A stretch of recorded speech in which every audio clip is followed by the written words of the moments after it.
right.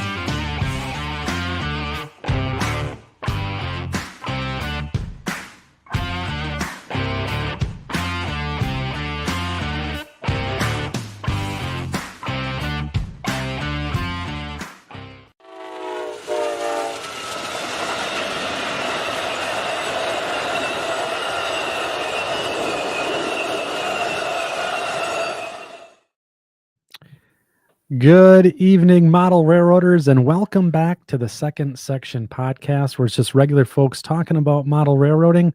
I'm your host, Andy Dorsch, and joining me this evening is my co-host, Mike Ostertag. Mike, how are you doing? Good. How are you? I've had a Good. day.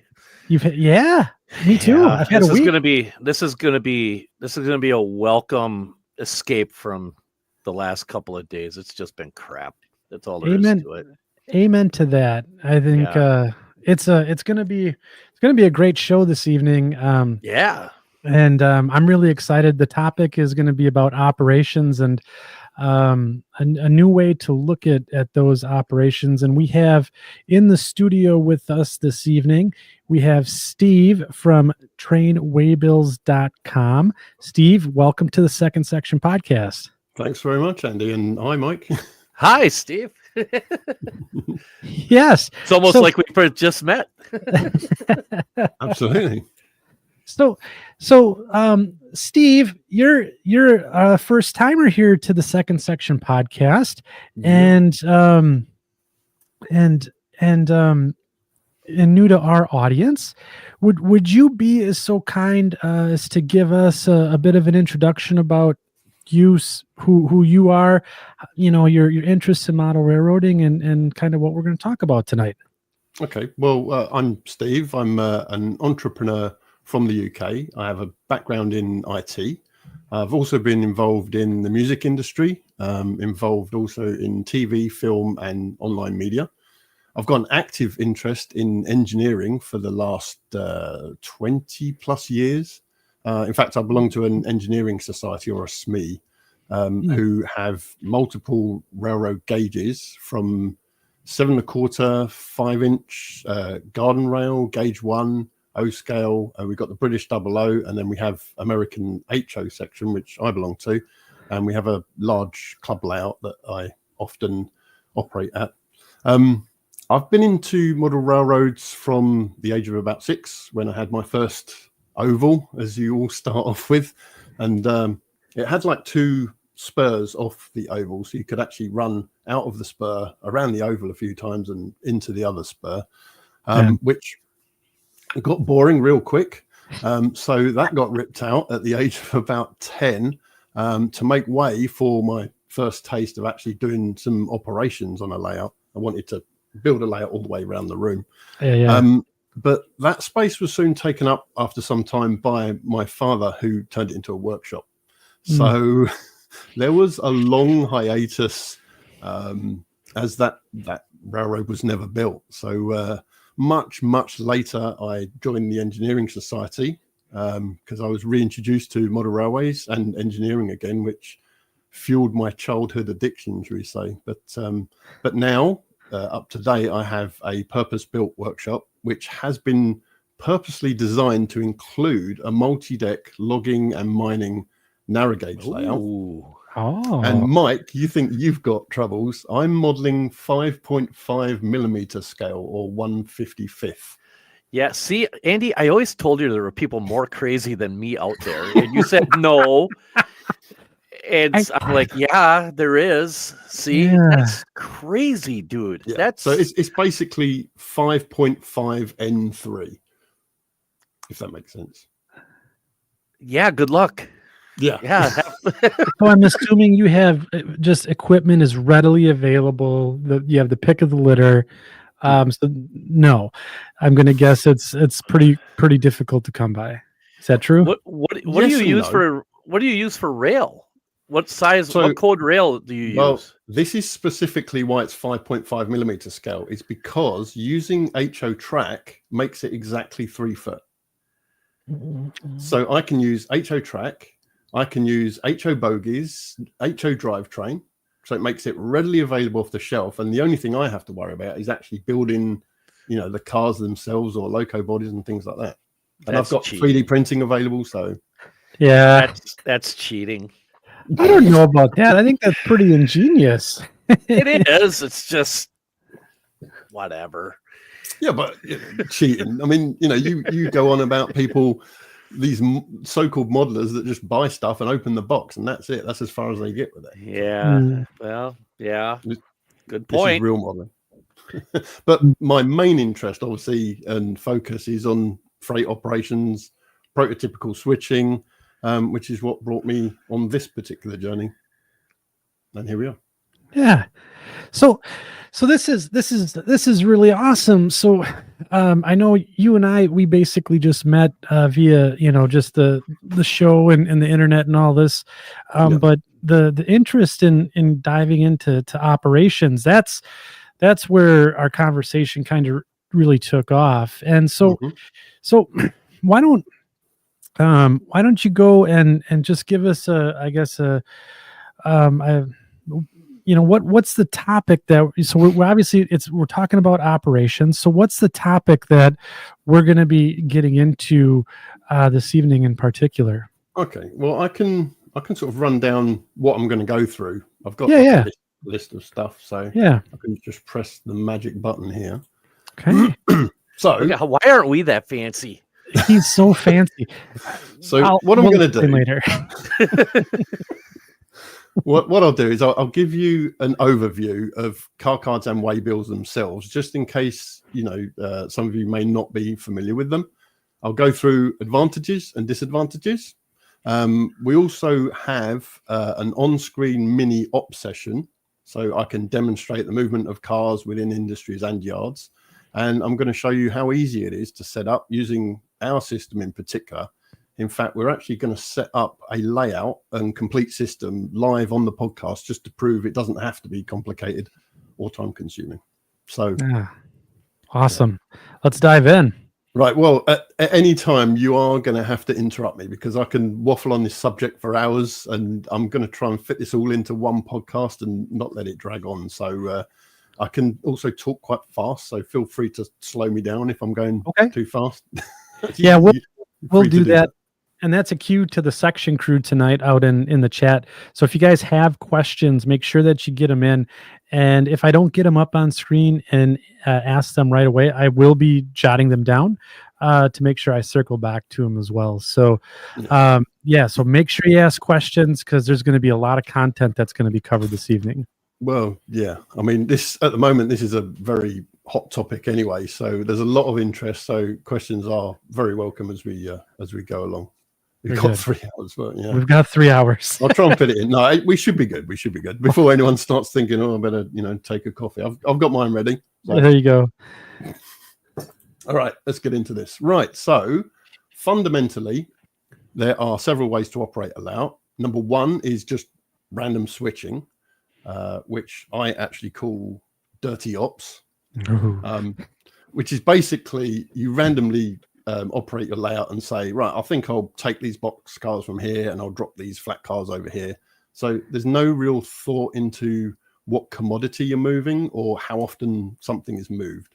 And switching in this way will quickly become either very boring or extremely chaotic because there's no structure to your operations. So even single switch layouts or tiny shelf layouts become way more interesting and challenging to operate with some kind of system implemented.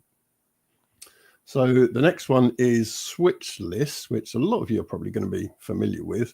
So switch list is basically a fixed list of things you do as you travel along a line. And this is usually on layouts from a staging yard to a staging yard. And it's often timetabled as well. Now, the reason why I dismissed switch lists for myself is they do take time to create before every op session. They sometimes involve a lot of consist staging because people like to have like starting positions. And I feel they're kind of too restrictive in their feel when you're actually running a session. So I don't always want to be restricted to a time per location as well. So which will also affect like when you have inbound trains or train meets. If you're too slow in switching your location, then it may affect them because it's going to affect their switch list, right? Yep. So sometimes I just want to turn up and switch for like 15 minutes. And I'm not sure switch lists really cater for that kind of operation. But I don't feel there's any surprises or challenges. And personally, I found, this is just a personal opinion, by the way. I know people love them and that's great, but this is just my personal opinion on it.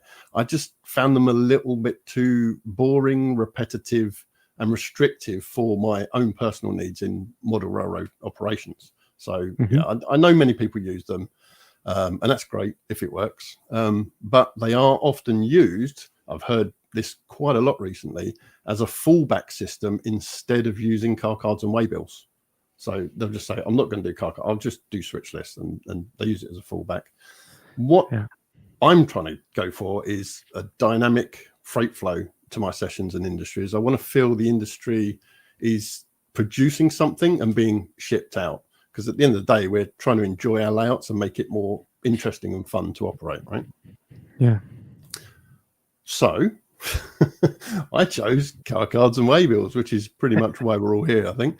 So for me, this was the best option. It even works with modern layouts, although it's kind of like an older system of operation, it can still work on modern layouts. And hopefully during this podcast, you'll discover that this is possibly the case for your layout too, especially with what I'm about to show you with our system in particular. So the one thing, Steve, about car cards that people failed to remember that isn't exactly readily or easily done with most of the rest of them, even computer generated systems, our car cards are pretty much self-healing. If a car gets misplaced someplace, it's very easy to just take the waybill out and send it back to where it came and start it all over. Or if a car becomes bad order, to take that right out of the consist and go along without having to do a whole lot of stuff. It's really car cards and waybills like you say, it's an old way of doing things, but it is rock solid the way it's set up. It really is. You're actually about half an hour ahead of me on that one. Oh, sorry. That's fine. I'm sorry. I've covered everything. So, yeah. All right. Well, thanks for coming on, Steve. That's great. And now we're in hour 3. We're hour 3. Just a reminder to the rest of the section crew, we have another show in 2 weeks. That's a good way. The point you made about the sort of defective cars will be coming up, and it's actually quite an interesting one because, like you say, there are several ways to do defective cars, and you can actually write a thing for your layout how you want your operators to handle that kind of situation. But we take care of it. Don't worry. Start the band. Here we go. Start the band. Here we go. Okay, right. So I'm going to go up to my close-up cam. If you excuse the keyboard. So basically, so this is a car card. It's basically a piece of good card stock. You've got to make one of these for every card on your layout, and it's just got some basic information about this particular car. As you see, this is a 40-foot box car. This is actually a pair of cards. As you see, someone's scribbled on it because we actually found that we had 2 with the same number, so we made them a pair on a single waybill. But it's something that you can do. So yeah, you've got the car information. You've got a return yard. So when this car is empty, it gets returned to a yard for a new waybill. And as you see, there's a clear pocket on the front, which I'll explain in a moment. So that's the car card. The waybill itself, these are the ones we use. So where do I go from here? So this is obviously the place that it's going to go to. This is the spot at that location that it's going to. This is the commodity. Obviously, this is your first cycle, so it's going to start empty. And then you have an instruction on the bottom as to what to do once this is complete. And as you see, this says turnover. So you turn the waybill over, and then you have your next location it's going to, the next commodity, and then what to do at the end of that. And this is called a 2-cycle waybill because it cycles twice. There are 4-cycle waybills. I don't actually have a 4-cycle waybill, but basically the way they work is something like that, where you have an instruction and then you have to rotate the waybill itself. Then you have instruction number 2, then you can turn it over. Then you've got instruction number 3, and then you rotate it. And then you've got instruction number 4. But we use 2-cycle waybills. So you take the car cards, you put the waybill in, and there you go. This car now has an instruction of where to go. And it'll head up the line. Once it's done that, it gets turned around, etc., etc. So along with that is, hang on, pressing all the buttons, is the three boxes. So 3 pockets. So you have one of these at every location on your layout. This particular one we made out of Corex, or it's like a corrugated plastic. If you want something a bit longer lasting, you can make it out of plywood.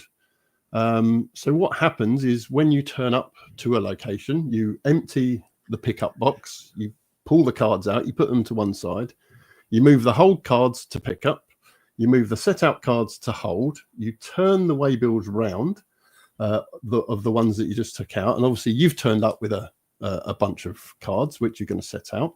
So what you do is you pick up the cards that you just put here, you'd set out your cards and put those in the set out box, and that's basically it. So any questions so far? I'm guessing most of you already kind of know this information anyway. Yeah, I think there's the part where you're right to the point now where calamity strikes for Andy when he's operating. So we're at the location, we're starting to do the shuffling of the cards, and then okay, I get it. Yep. And then he's got a card stuck in his boot or something. Right. There you go. That's right. Right. Okay. So one of the questions that I get is, why should I bother with waybills? My layout just works just fine without them. Mm-hmm. So here are some reasons why you should use car cards and waybills. Firstly, it simulates prototypical operations. It gives you some realism on your layout. It feels like you're actually going somewhere. So even if you've got a small layout, the fact that you're actually picking up a box car from one place and taking it to another, it really does feel like you're actually going somewhere, which then brings purpose to your operating sessions, especially when you're operating with other people as well. You're all moving freight together. So there's a lot of purpose to that. Waybills can take you to parts of your layout that your operators may not frequently visit. Now, you don't tend to think of this, but if you've got a layout and say sometimes you have an industry that's kind of tucked around the corner, right? Yeah. Now, if you don't have car cards and waybills and people are just sort of moving around your layout, they may not discover that. But the fact that you've actually got a waybill that takes you there means that your operator will go, oh, I've never been here before. And it has happened at our layout when someone comes in and said, I didn't even know this existed. And it wasn't until they got the waybill to take them there that they had to go there. Yeah. It also keeps an inventory of stock. And we kind of just tripped on this earlier, Mike, but you might not think that that's important, but have you ever had a car go missing on your layout? Yes. Right. So we had one at our club, and we didn't even know it was missing. I mean, we've got a couple of hundred cars. We didn't even know this thing was missing. It wasn't until eventually a waybill turned up for it, and we're going, well, we can't find it anywhere. We eventually found it inside a freight shed. So what had happened was it was pushed into the freight shed. It hit the stops at the end, and it had fallen over sideways. So that thing was never coming out the freight shed. It wasn't visible, so we had no idea, that it was missing. So as I say, it wasn't until we actually had an inventory of that car that we realized, it's not here. And yeah, we found it inside the freight shed. Can I ask a question about that? Sure. All right. So how comprehensive is the inventory in the system? Because can you input things like not just like car number and type of car, but can you input like manufacturer, color, obviously road number, all those things? Because one of the things that, and you and I, we were talking a little bit pre-show on this, like Albion has their with their Ship It thing, they've got a similar thing where they have an inventory program. And I used to use that as a insurance base in case something ever happened. Okay. Yeah. It was really comprehensive because that way I knew what I had in my house in the event of a tragedy of some sort at the house, a fire or whatever. Yeah. There was a list, there was a physical inventory of all the equipment in my computer that could be extracted. And if it was, so if for insurance purposes, you could get a value. Do you know what I mean? Right. When you say manufacturer, do you mean, like Atlas and stuff like that? Atlas, Athearn, Rapido, we don't have that, but there is an area that you could actually include that in the car itself. Yeah, there's notes for each car, so you could put it in there. But yeah, I mean, if that's something that you think would be necessary, we can always add it later. I mean, it's this is I mean, if I was just thinking like a click of a button and you could have an entire printed list of everything in case something happened, the insurance company could, or a flood, you could anything where you had you could see all the physical equipment that you had on the layout that you might have to replace or at least get some kind of compensation for your own homeowners fund. So that's when I seen inventory, that's the first thing that came to mind. That's definitely possible. Yeah, easily possible. It's, as I say, the only thing that you've said in that list that we don't have is manufacturer. Everything else we have. Gotcha. Yeah. You'll see it. I'm going to show it. So. Yep. Nope. Sorry. No. Fine. Again, half an hour ahead of me. Right. So there is also a non. Were you going to ask a question? No. I was just going to make a comment about Mike, but please carry on, Steve. No, it's fine. Just interrupt me. It's fine. Yeah. Seriously, I asked the guys to interrupt me because I can just go on and on. So I'm going to have to be held back like a wild horse. So yeah. So there's the non-human random factor. So you remember the dirty ops, right? Well, humans can't do random. Okay. If we were asked to do like a 50-50 coin toss over 100 coin tosses, we would either be way off or we would start to use a pattern. Yeah. So our brains just can't do random that efficiently. So, which is kind of needed for operations. But although you are going to see that later on in our system, it's not so random, but has a lot more purpose to it. There is actually a guy called Rick at SoCal Scale Models. Do you know who that is? Yes. I think he's got a YouTube channel as well, right? He does, yeah. Some of you may have subscribed to him, but and I also believe he's a watcher of the Second Section podcast. I'm pretty sure he's mentioned you guys. So, hi, Rick. But he has a layout that's obviously Southern California, and it's got sort of multiple locations around his garage. And he's an interesting one because he wants to keep it fun and interesting, but not overly complicate the system. Yeah. So he used nothing but dirty ops for a while, and he quickly introduced a dice system.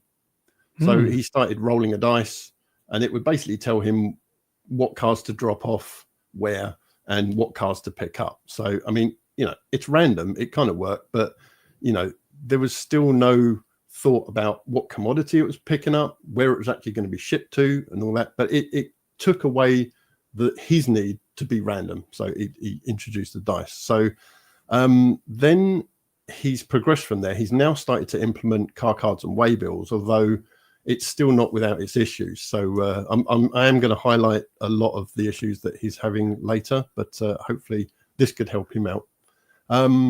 Also, Mike Shanky, I believe he's a friend of you guys. Yeah. I've never heard of the guy before in my entire life. Oh, look at that. Boom. So he is at this stage, I believe, where he's going from using JMRI to using proper car cards and waybills. So all I say is pay attention, Mike, because this is probably exactly what you need. Already? I think so. He mentioned it, right? Yeah. It was a hint to Mike to watch the show tonight. It's in my show notes, so it must be true. I tell you something about Mike Shanky. He is like the literal version in model railroading of the Energizer Bunny. The guy's got more like energy and more like just get up and go than anybody I've ever met ever. And he's just a sponge for information. Yes. He is, I mean, and he's not afraid to have you tell him that's dumb. That's not going to work. Here's the reasons why. He actually welcomes some of that because of the fact that that's how he's growing. You know, he doesn't know this stuff. But I mean, I just a mini Luke Lemons, no. That's a nice try there, Mike. But we love you. You're just Mike. You're just Mike. You are now Mike. So yeah, awesome guy. His layout's really cool. I've run on it a couple times using JMRI, and all I'm going to say is I'm glad he's going to get away from that. So he mentioned it. So yeah. Okay, so some of the reasons that I hear people know about car cards and waybills, but they're not using them. So these are their excuses, really. So the first one I hear is I don't have a large layout, which is a huge misconception because you do not need a large layout for waybill operations. In fact, one of our beta testers, all they had was a 2-track staging yard and one location, and that was it. And car cards and waybills works great in that situation. It actually gave it a lot more interest than just sort of going backwards and forwards. So the other excuse, and this is probably the biggest one, I don't do it because it's too much effort to make the things, right? Oh, yeah. This is the big one because you've got to build the car cards. You remember I showed you the car cards? Yeah. You've got to build one of those for every single car you have on your layout, and they're not easy to build. You've got to build the waybills. You've got to work out your operational needs before you build the waybills, and you've got to print and cut every waybill. You've got to build the layout pockets. I mean, all this takes a lot of time. There's a cost as well, because obviously, you know, I've heard of people going through gallons of printer ink just to get their system up and running. And, you know, are you going to have a different thing each session, or are you going to, you know, because these things get bad. So you're going to have to renew these at some point. And is that going to be every 6 months, every year? So they get lost. Got to do them all. Yeah, you've got to do them all again. So, you know, are you going to have any adaptability to those sessions? So, you know, how would you change it up for alternative sessions, or are you just going to stick with your original waybills? Because you want to change it up, you're going to have to physically, you know, remove waybills or print new ones and things like that. So there's not that much adaptability of it, and it puts people off. There are lots of reasons. I made a whole list of them, but I wasn't going to go through them all on this bit. Which what I'm going to do is I'm going to highlight all the problems that you have with car cards and waybills, physical car cards and waybills. Anyway, I'm going to go through them all later as we go through. Even Steve Davis from KCS, he was on your podcast. Yes. That's a fantastic layout. But I noticed, because I watched it fairly recently, he actually said that he doesn't use car cards simply because it was too much effort to make them all. And that's the only reason. Yeah. He does like them. But massive layout too. It's huge, yeah.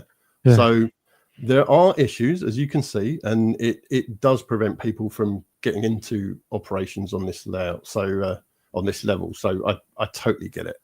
I was one of the people in the it's too much effort camp, but I desperately wanted to use some kind of car card and waybill system. So I had to overcome these issues. How did I overcome them?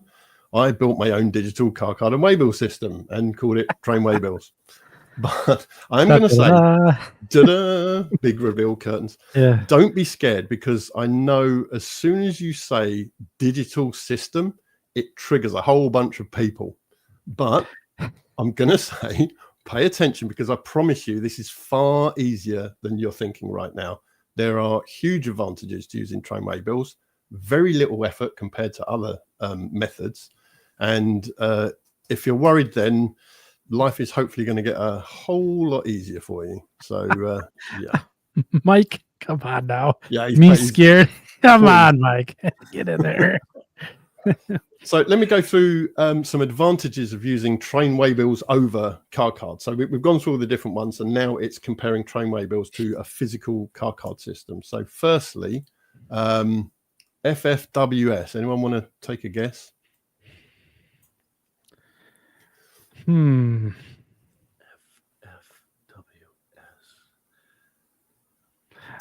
Just a bunch of swear words go through my head. No.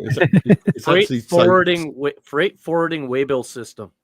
No, a fistful of waybill syndrome. Yeah. Oh, I like mine better.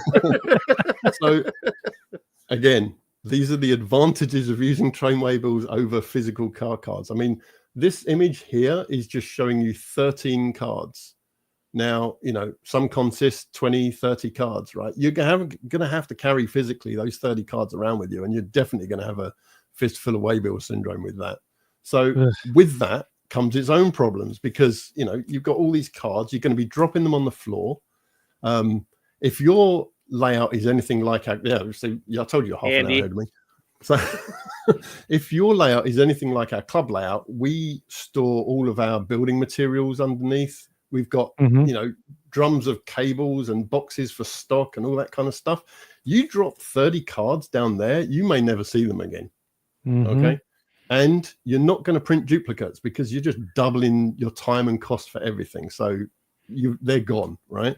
The other thing is, because they're pocketed, when they actually hit the floor, the waybill actually falls out, right? Yep. So again, all the waybills are now scattered over the floor. You've got empty car cards. You don't know which waybill went in which car, which cycle it was on. You've got to deal with all of that. Again, train waybills solves all those problems. Also, we had a funny situation where, if you're carrying 20, 30 waybills, while you're driving, especially if it's a large layout, while you're driving your consist up a hill or whatever, you don't want to be carrying these things around. So what you're going to do, you're going to put them in your pocket, right? So you guessed it. He went home with the waybills in his pocket and didn't realize till he got home. I've done that before, and I will not tell whose layout I did that on, but I felt terrible. Yeah. Sorry, Joel. I was going to say Joel Weeks.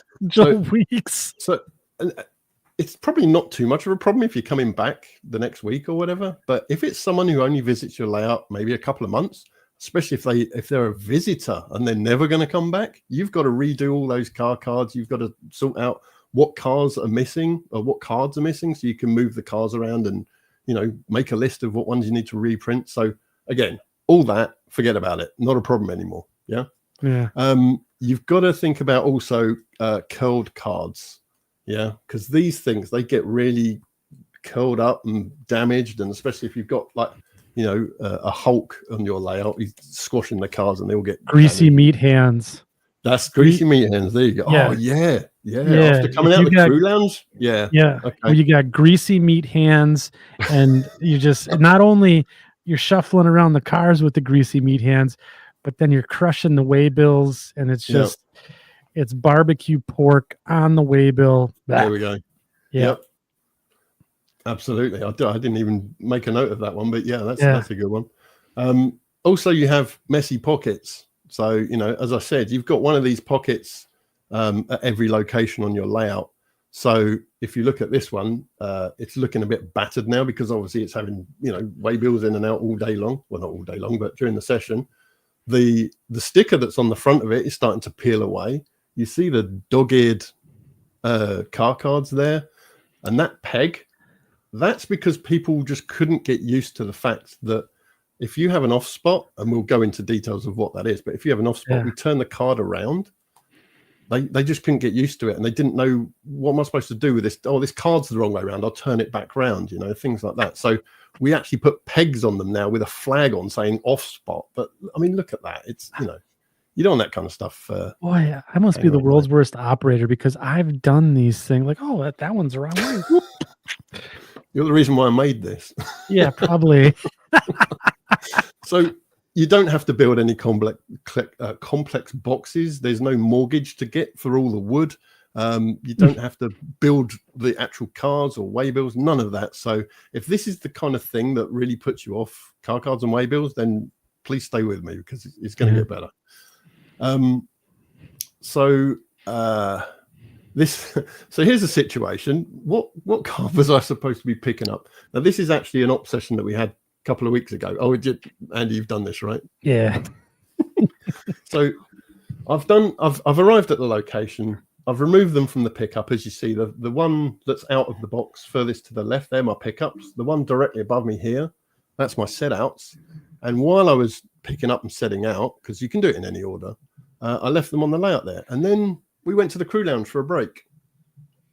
I came back from the crew lounge. I went back to my location and went, yeah, what was I doing? I didn't know if I'd turned the waybills round yet. I can't remember which ones I was picking up, which ones I was setting out, and it was just a mess. So this was my fault. And Andy, see, this is why we're never invited anywhere anymore. This is why I've stopped getting invited places. Yeah, this is why. This is, I mean, no. Yeah. No, so Tim Moran makes a really good comment here. They're the rites of passage. All the operators. They are, Tim. They really are. But what do you call them when it happens every single time? So I visited. I can't remember what club it was, but I visited a layout in the States because I used to be in the States, and we went to this layout, and they had a punishment for if you change direction without physically coming to a stop. You know, those people that hit the direction button and do all that. Yeah, right. Right. So there was a punishment for that. There was a punishment for running a red, and there was a punishment for causing a short. So you're not checking your route first, and and the punishment was that they had to pull all the empty coal wagons from one end of the layout to the other, and it took an hour, and it was boring. And nobody wanted to do it. So what they did was they reserved that job for someone who made a mistake. And I'm sure, So that's actually a good idea. Yeah, that's actually a really good idea. I may have given some people some ideas for the boring jobs on their layout. Hand it out as a punishment. I'll tell you what, you're going to stop all your shorts, your running reds, and all that kind of stuff. So so. I have a question, but I'm afraid I'm going to be like an hour and 40 minutes ahead. Go ahead. So when you have a situation like this with your system, we're not into the system yet, are we? Not yet. No. Nearly. Never mind. We're not in the Matrix yet. No, let me just make a note. There you go. I'll write it down. Let's save it. Save the question. Write it down. Write it down. That's all I'm going to hit me with it. Just continue. Never mind me. So, obviously, in this kind of situation, there is a problem because I could be putting the wrong cards in the wrong pocket. Yeah, it's I've got to understand how it works as well, especially if you've got like a new operator on your layout. You've got to teach them how to operate the cards, and it's a bit of a long-winded process. So there's also, I'll wait till Mike's finished because he'll like this one. Oh, I'm listening. There's also the problem of putting the wrong waybill. Hang on, let me just go back to the close-up cam because this is relevant. So as I showed you, this is the car card, right? And this is a box car. Now, if you notice that this waybill has an X in the corner, so it is a box car waybill. Do you know how many times people get that wrong? Okay, so what you end up doing is turning up to a refinery with a gondola ready to fill up with diesel fuel, right? These problems don't exist anymore. I tell you what, I got an anecdotal story about that. So back on the Wisconsin Central, when I was first an engineer, I was on the job over here by my house and on the Over River job, and we got our work order, and it told us to put this car of starch in at Bay 3 and put a car of pulp in at Bay at the box plant. Sounds right. Okay. Yeah. Bay 3 is a giant long warehouse. There are no places to unload covered hoppers. And that starch car was supposed to go. The only thing that the box plant ever got were cars of starch, covered hoppers of starch. So what did we do that night? we did exactly what we were told to do that night, knowing darn good and well we were doing everything wrong. That next day, we got yelled at that we shouldn't have known better, but we had all the paperwork and said, explain to us why it says this. Oh, so this is not on a layout. This is in real life. This was in real life. Yeah. So when things like that happen, the hobby can imitate, or real life can imitate the hobby, actually, from time to time. It doesn't happen often, and a lot of times we should know better. But yeah, I'm talking real life. Yeah, this was in real life. Wow. Yeah, it was actually kind of glorious. We were pretty happy that we pulled it off. Someone's getting fired, right? Yeah, no wonder the Wisconsin Central isn't around anymore. Hey, we got bought. We were doing just fine. Yeah. No, it was one of those situations where all they told us is, well, you should have known better than that. Well, so should the service reps. They should have known not to put those cars there, And also not your job. And not my job. I just did it when they doing. But they told me to put it there. But shortly after that, what happened shortly after that is that they came out. It happened for like 2 weeks, and finally they found out there was a glitch in the system that was causing the thing. And I'm like, yeah, why does it take the guys on the ground doing this when you have 25 other people that constantly check this to do these things, right? So having a car in the wrong spot could potentially be a system error and not the operator's error. The system is always right, Mike. You need to trust the system. I never trust the system. The system is dumb. Especially the last few days. The system has not been good. It has not been smart. No. But anyway. Interesting you should say that, because I can simulate that for you. Please don't. I had a bad day. We'll go into that. We'll go into that. Okay, so the next thing is if you want to test car cards and waybills, you're gonna have to print a load of stuff off, right? You're gonna have to print a whole bunch of waybills to test them. And if it turns out that that's not what you wanted, or it's not working out, you're just gonna have to trash all those waybills that you made. So in that regard, we're actually environmentally friendly, because we're a paperless operation, and we do actually use green energy efficient data centers as well. So if that's important to you, then there you go. Obviously, our system takes up almost no space. It's literally just your device that you're carrying around the layout. And it is way, way less confusing than other digital systems. I've been told this. So there's no programming or database knowledge required whatsoever. We use an easy graphical interface. And if you're now thinking, well, hang on a minute, this is going to be really complicated to program, again, stay with me, because it's far less complicated than setting up a DCC controller, which I'm sure everybody here has done, right? Oh, yeah. So, yes, indeed. Unlike, sorry, I'm going on, but I'll get there. Don't worry. So, unlike, this is awesome. I'm loving this. Okay. This is just the build up. I need people to understand the pitfalls. I need people to understand the differences between what I'm doing and actually using a physical car card system. So it is relevant. I'm not just going on. So unlike other digital systems, and I'm actually sure that we could possibly be the only live Waybill one like the system we have. I know there are lots of switch list generating systems out there, and there are ones that generate the car cards for you, but with regards to actually live interaction, I think we're the only one. So with ours, there's no building or maintaining your own in-house computer system. And that comes with its own issues, right? You can have RAM failure, CPU overheat, power supply failures. And if you have that right before an ops session, what are you going to do? You're going to rebuild a computer system just before you start an ops session? So yeah, And it has happened. I've seen it with other YouTubers where they've had a complete crash on their system right before an ops session, and they just started doing dirty ops, I guess. But yeah, so there's no worries there. Also, our system is not built on Java. Now, Andy, I can't remember if you've dealt with Java before. Yeah, it's not my favorite. So Java is inherently problematic when it comes to memory leaks. It just sucks all your memory and then just eventually crashes.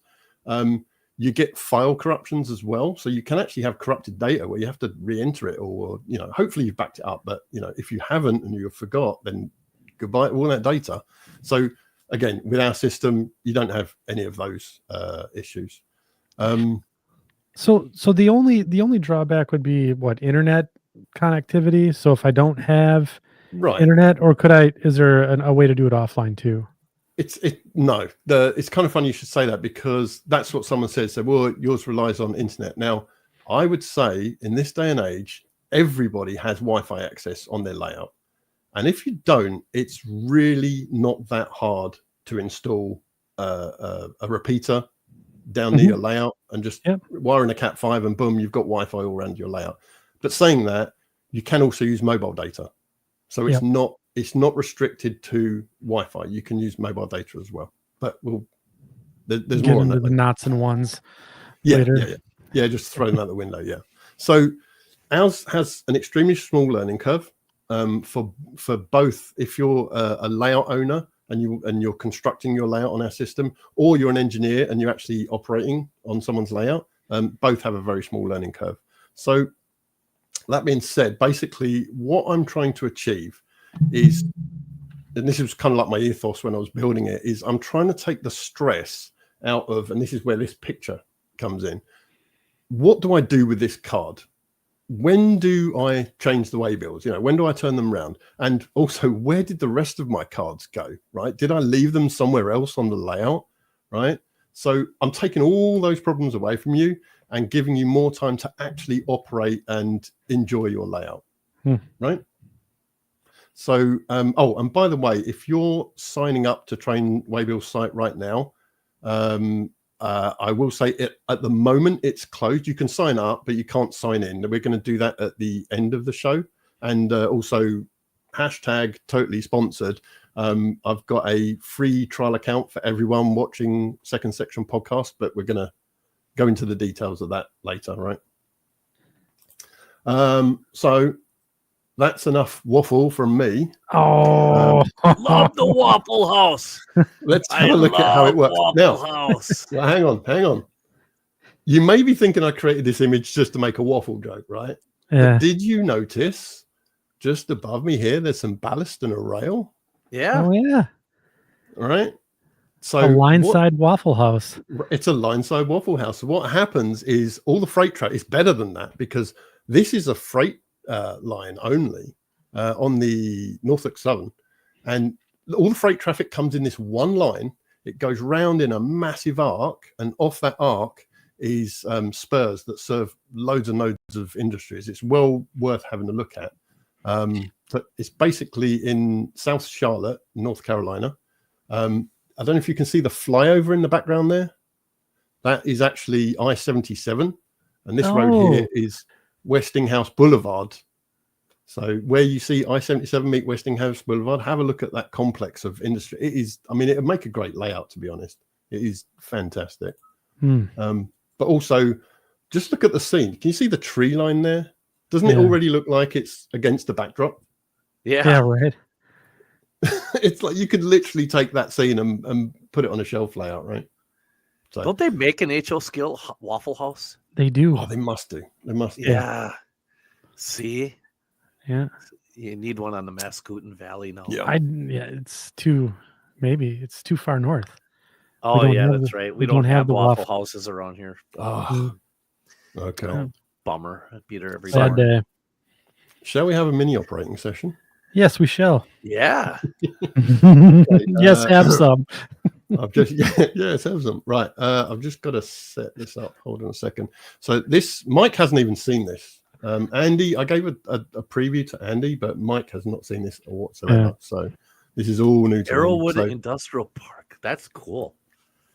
So here we are. the train waybills panel. It's very simple and uncluttered. Okay, where are we? So on the left-hand side here, can you see my cursor, by the way? Yeah. Yes. Yeah. Okay. So on the left-hand side, it's the main menu. So that deals with all your account stuff, like changing your password, your email, upgrading your sessions, your layout configuration, all that kind of good stuff. So basically nothing to do with operations, but all about setting up. So that's the time you'd use that. In the middle is a navigation menu. And as you see at the moment, we are at a place called High Creek. There's a main line coming out of High Creek, and there's a diverging route going up there. So it gives you a little bit of local information about the place that you're currently at. And then on the right-hand side, we have our driver menu or operations menu. As you see, this is displaying a number 10. And this is to indicate that you currently are holding 10 car cards, or you should technically have 10 cars in your consist. So how many times have you gone to a layout and you've sat there and you've counted how many cards you've got in your hand and then counted how many you've got on the layout? So this is always available for you, so you can make sure that you're going out with the right amount of cards, right? So it's my digital FFWS. Basically, yeah. Yeah. And under that is your driver name, just in case you forget your name for whatever reason. No, there are other reasons why the name comes into it. There is also, if you notice, a tiny little green dot in the corner. That is your status for the train waybills network. So when you are connected, that will be green.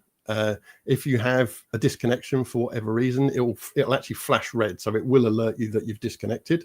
But it will automatically reconnect. So sometimes I've found what will happen is, because it's like a global network, sometimes it will jump from one network to another to give you a better connection.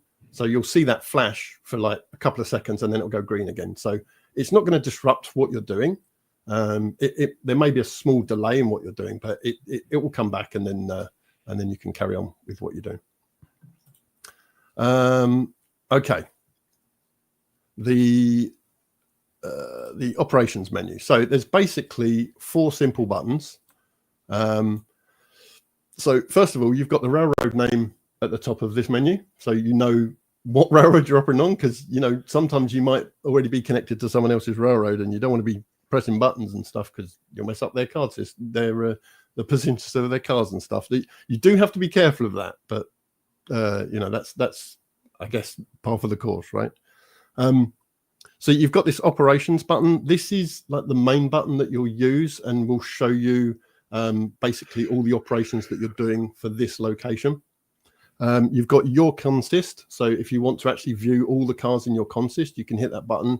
It will show you all the cars, all the details of the cars, where they're going, what commodities they're holding, etc., etc. You've got location cars. So it's like your consist, but it's all the cars at this location. And again, it will show you what process they're in, what they're carrying, and obviously all the car information and things like that. And there's actually more information available there, but again, when I show you, you'll see. And then you have location consists. So this is similar to the location cars, but instead of showing each individual car, it will show you entire consists. So it will show you where the consist is and how many cars are in that consist. So this is the button that you would use if you're doing like classification yards and stuff. If you want to pull a whole consist out, you just hit that button and then you'll be able to pull a consist. Also, you can use that in staging yards. So, but you can use cars in staging yard as well. So usually when people operate staging yards, they'll pull a train in, they'll either dump it there and pull another one out, and you can do that really easily on this. But if you also want to create a new consist in your staging yard, you can do that as well. So you can drop your consist, you can pull cars from another consist, like individual cars, and make a new one and then drive out with that one. So, okay. So I have a question then, just talking about that. So just to kind of put it into some different context, right? So if I bring my train into the staging yard and I want to, let's say, rotate some cars in and out, I can essentially do my fiddle staging, right? Pull those cars off, put them away, and bring some new ones on, or even like simulate like a car float or a ferry type system. It's about half an hour. Yeah, I'm half hour too. I'd like it to be noted that was not my question. Yeah, we get into car floats because you're right. Is staging yards are one thing. You know, it's a physical thing. You drive a consist in there and it's not moving. It's going to stay there. But when you have things like car floats and cassettes, I think this is a UK thing, the cassette, where you drive it onto a cassette and you actually. We do that here. We do that here. Yeah, we do that here. Okay. Yeah. I think we invented it. Well, you guys you've invented everything. So, let's not get into that. So really, those 4 buttons are all you need to operate. Well, apart from obviously the navigation and stuff, but these 4 buttons are basically what you're going to be using. So what we're going to do is we're actually going to take this 10-car consist from High Creek. And by the way, High Creek is actually a classification yard on the layout. So this has all been classified. It's ready to go. I've been given the order to take these 10 up the main line and deal with them as we go. So we're at High Creek. And what we're going to do is we're going to drive our consist up the main line to a place called Pine Meadows, which is like a farmland kind of place. So what you would do is obviously take your controller. Now, what you would do is now you don't need the phone. You can put that in your pocket and you can enjoy the drive up to Pine Meadows without having to worry about it. Remember the fistful of Waybill syndrome? Yeah. Don't have to worry about that. Phone's in your pocket, no problem. So we're going to drive there. Now, I haven't staged any of this, I promise you. So I've got no idea. The only thing I did was made sure I had a consist ready to go, but I've got no idea what's going to come up. So this is going to be a surprise to me as everyone, but that's kind of the point of using car cards and waybills, right? You're not going to know what's going to happen, which is what I said earlier about having surprises and things like that. If you've got a switch list, you already know what's going to happen, but this you don't. So we're going to go from High Creek. So we arrive at Pine Meadows. So we then hit the navigation button.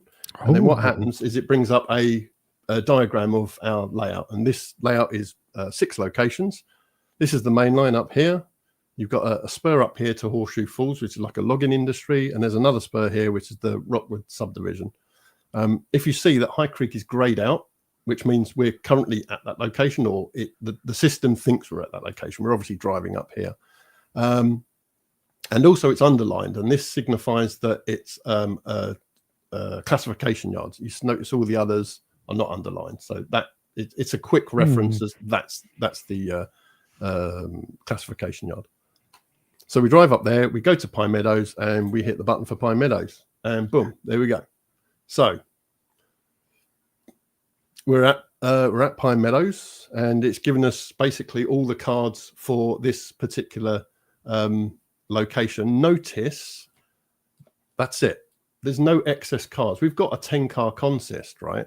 So it's only showing us what is relevant for this particular operation. It's not giving us, we haven't got a fistful of waybills, right? It's only showing us the relevant information to us. So, yeah, please carry on. I'm getting into it here. Right. So obviously, if you have a whole bunch of cards and say you're setting out, right, you've got to pull all the cards for Pine Meadows out of your pack. Well, sometimes you can get cards that stick together. So you head up the line and you realize you were supposed to dump another 1 or 2 cars off at Pine Meadows and you completely forgot. So again, another bonus is that won't happen on this system because it will show you exactly what you need to do. It's real simple. So just going to go through it with you.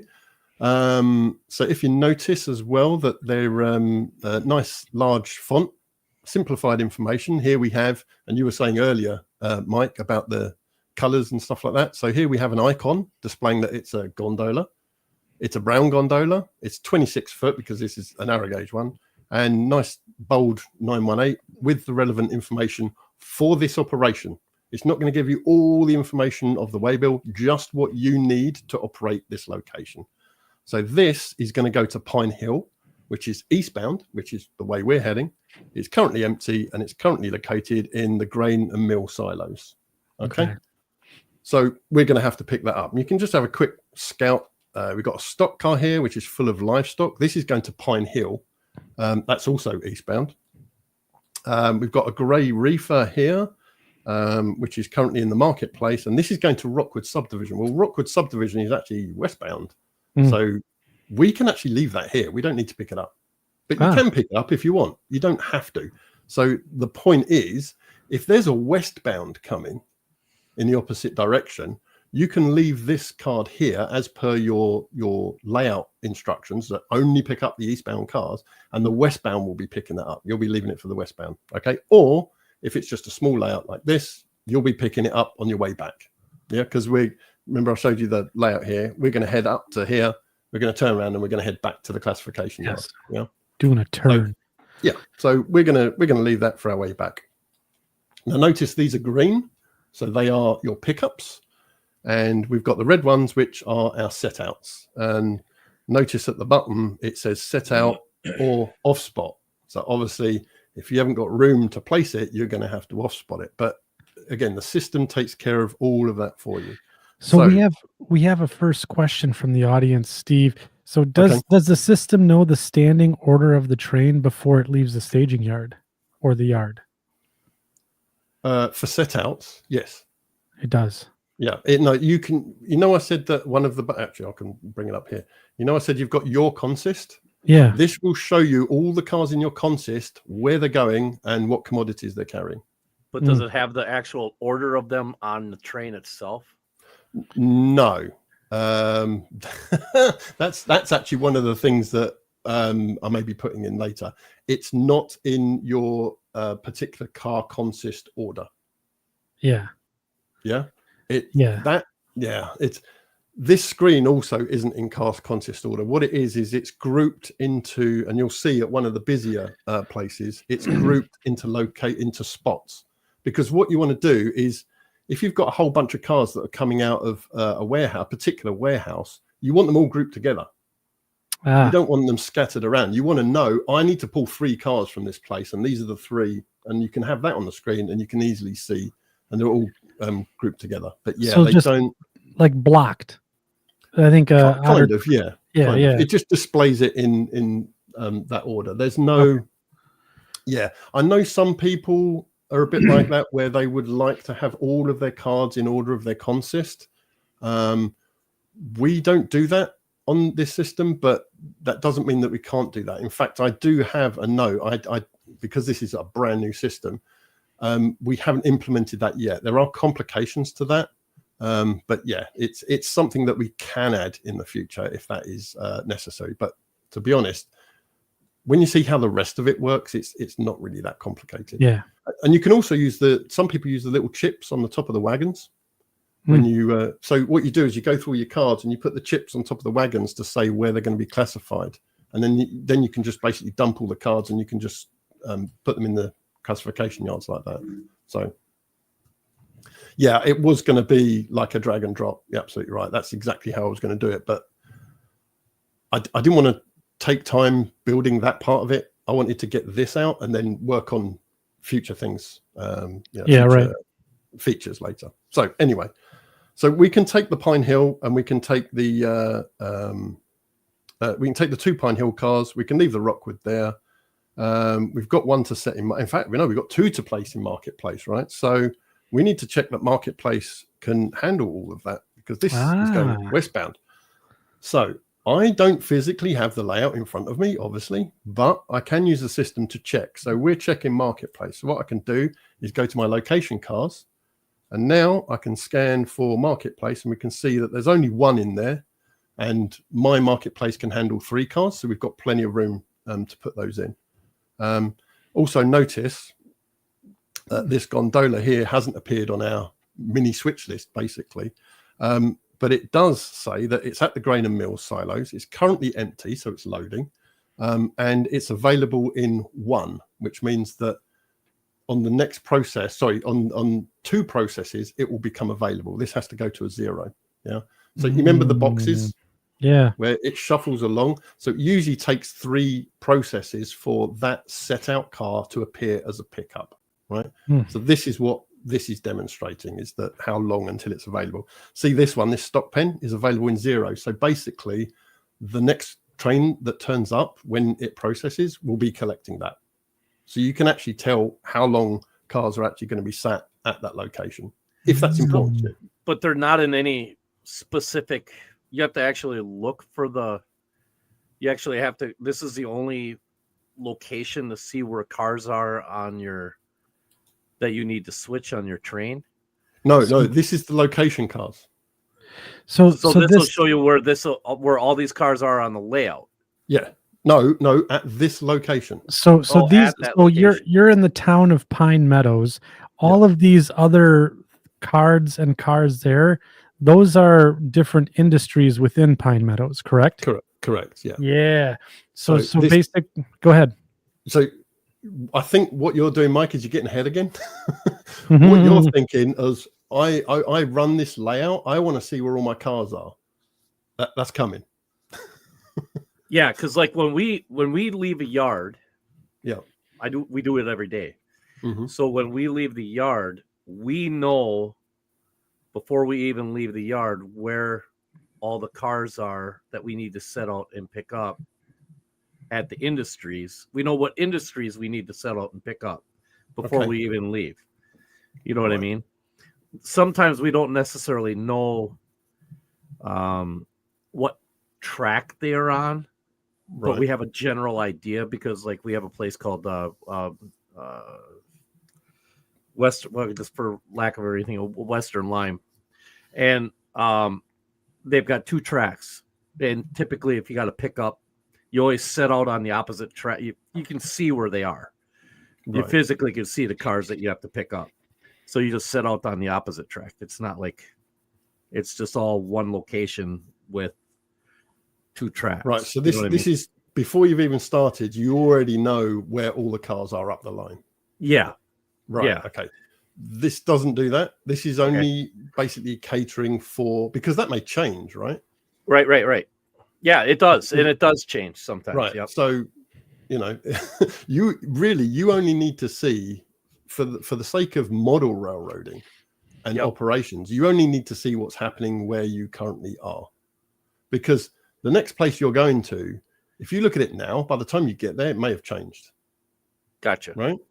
Yep. So, yeah, I didn't put that in, but yeah, it's because I'm dealing with each location. So, when I'm model railroading, I turn up to a location. It's like, right, this is my desk now. This is what I'm going to do. Here's the jobs that I need to do at this desk. I'm not interested in someone else's desk over there. I'm just doing this job right now. Right. Yeah. Yeah. So, yeah. So I can see Marketplace has 1 car in it. And if I go back to operations, I'm setting out 2 for Marketplace. So that should be fine. So I can actually leave this one here. So first thing I'm going to do is do my pickups, which is the usual order that I do is pickups, off spots, and then set out. You don't have to. You can do it in any order you like. The whole list is available to do whatever you want. So I grab 918 and I grab 501 from my consist.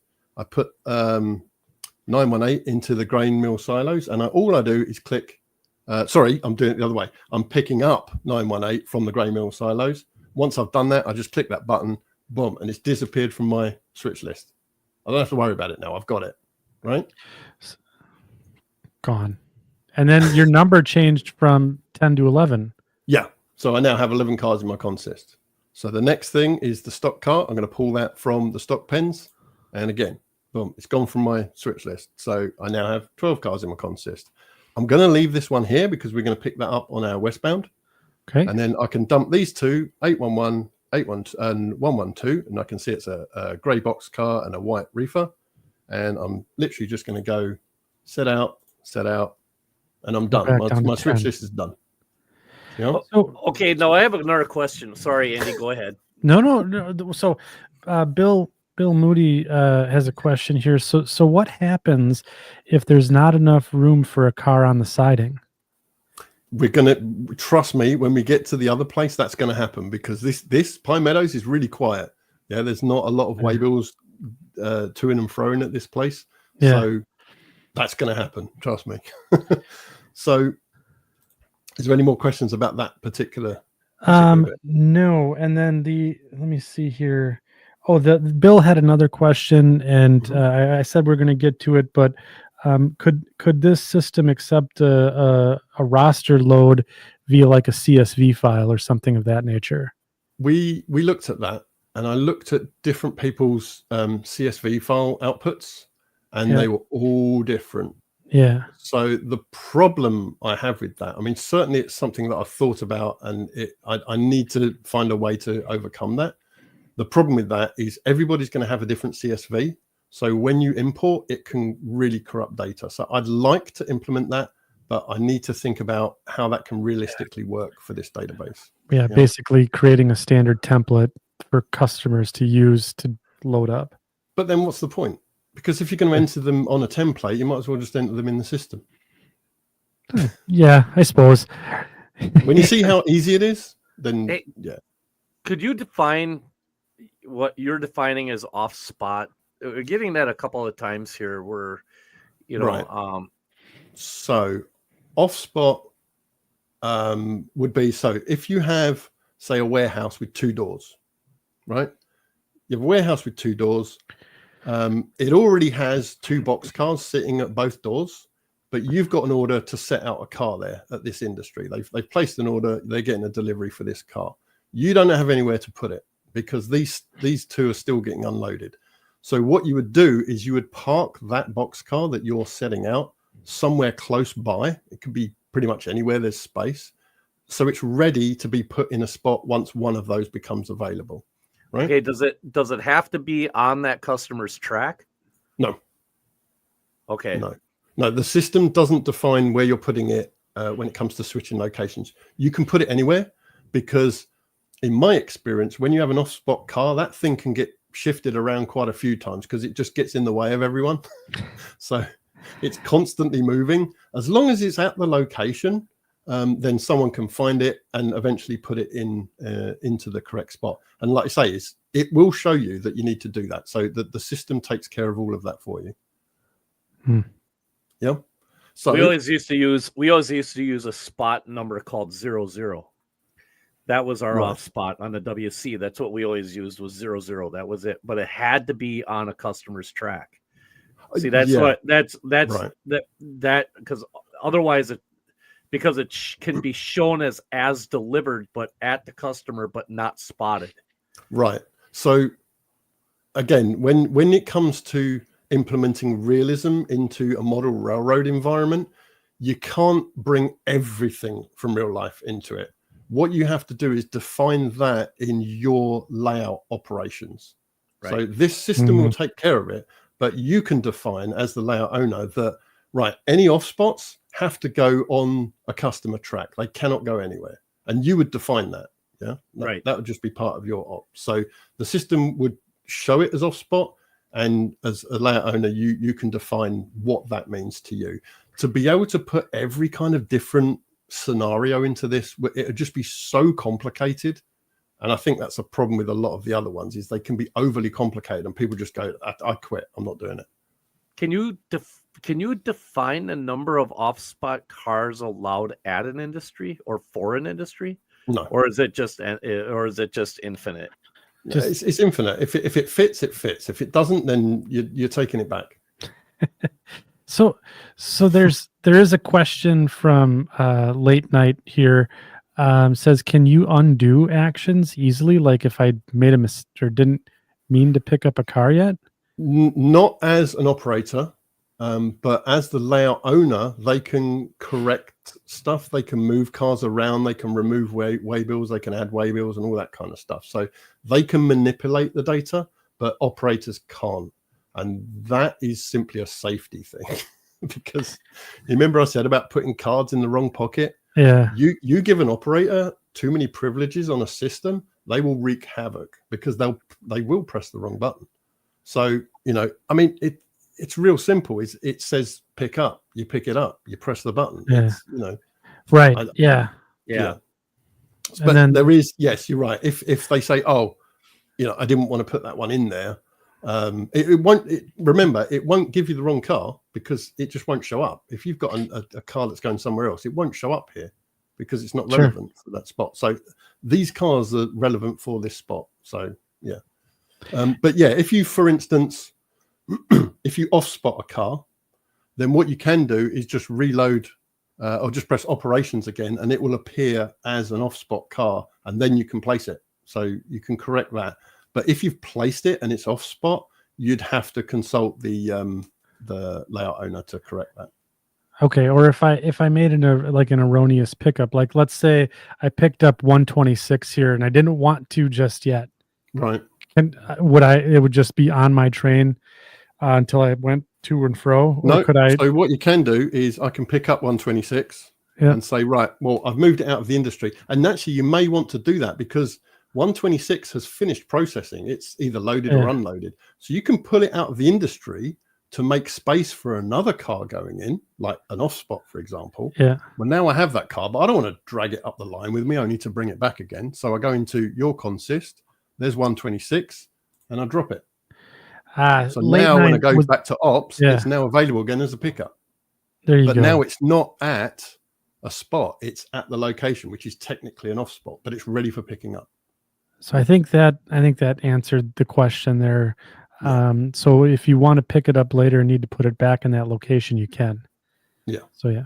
Well, cool. you're not putting it back in the location. You've actually picked it up, but you can drop it. Sorry, yeah, you can drop it in the location, not the spot. Yeah. Right.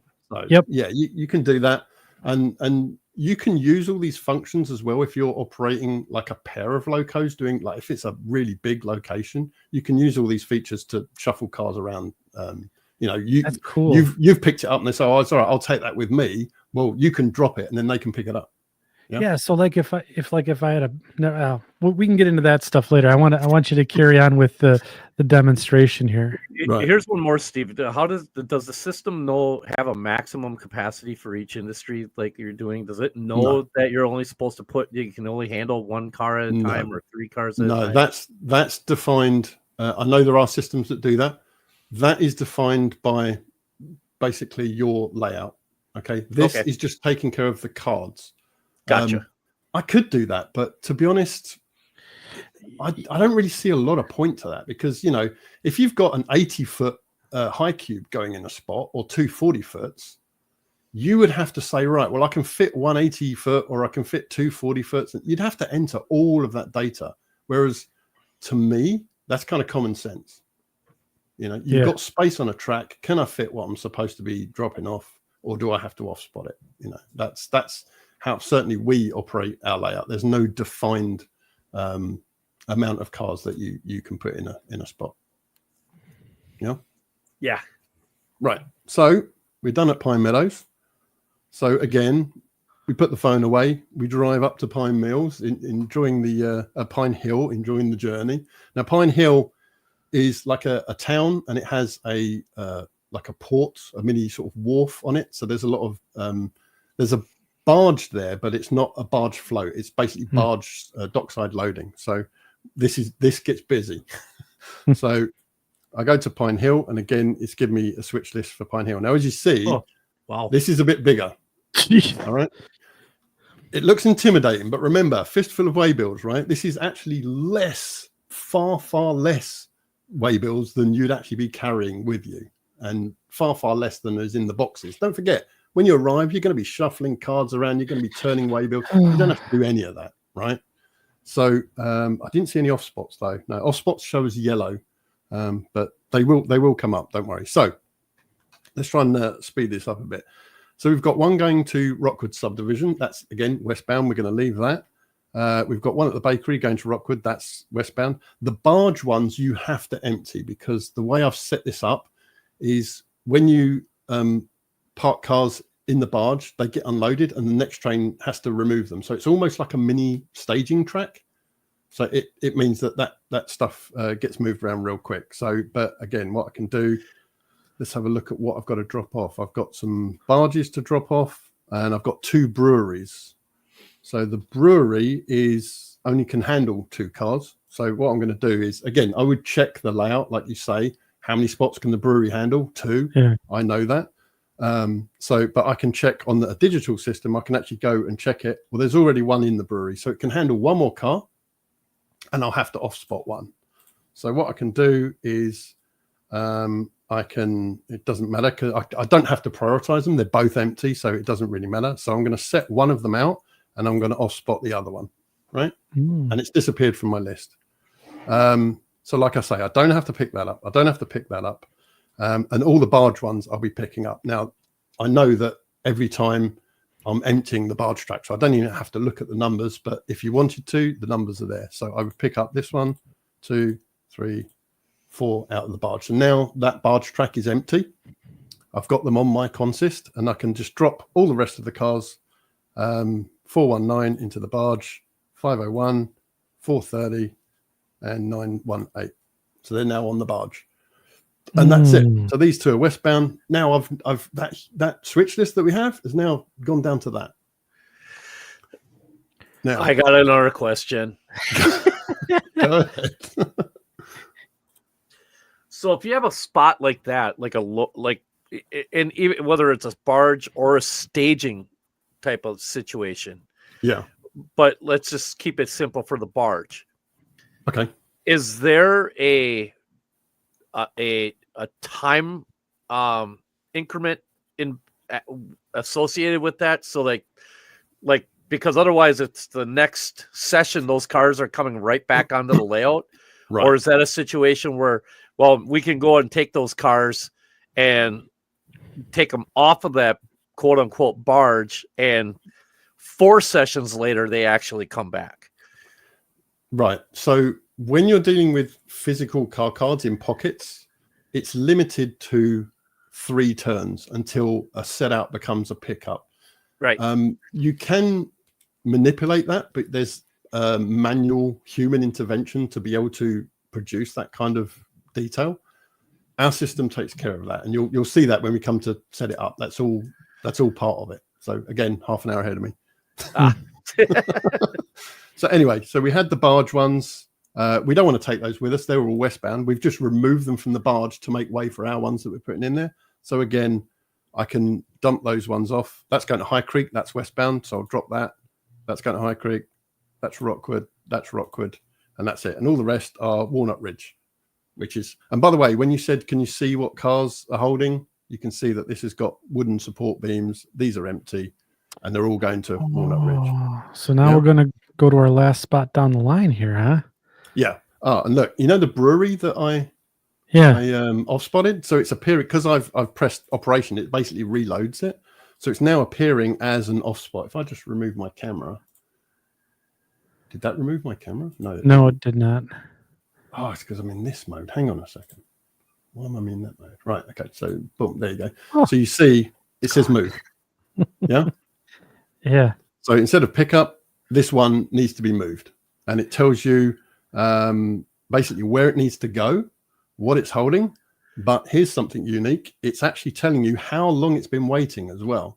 So you can actually define your own priorities as well. So if you've got something that's been waiting there a long time and it's got perishable goods in it and stuff like that, you can define as a layout owner, right, if you've got an off spot that's got perishable goods, that's got to go first, regardless of anything else. That's got to go first. Maybe livestock's next, and then you can do whatever's been waiting there the longest. Yeah. But that's for you to define as your layout ops. This is just taking care of the cards themselves. Yeah. Makes sense? Yeah.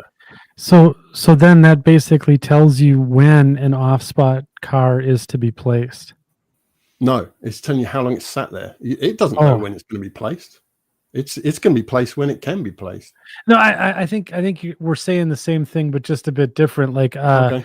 Yeah. So basically, because it's a perishable item, and it's been waiting, because you have that waiting time. It's all right. Yeah. Now we have to place this car. Yeah, it really has to go in. Yeah. Yeah.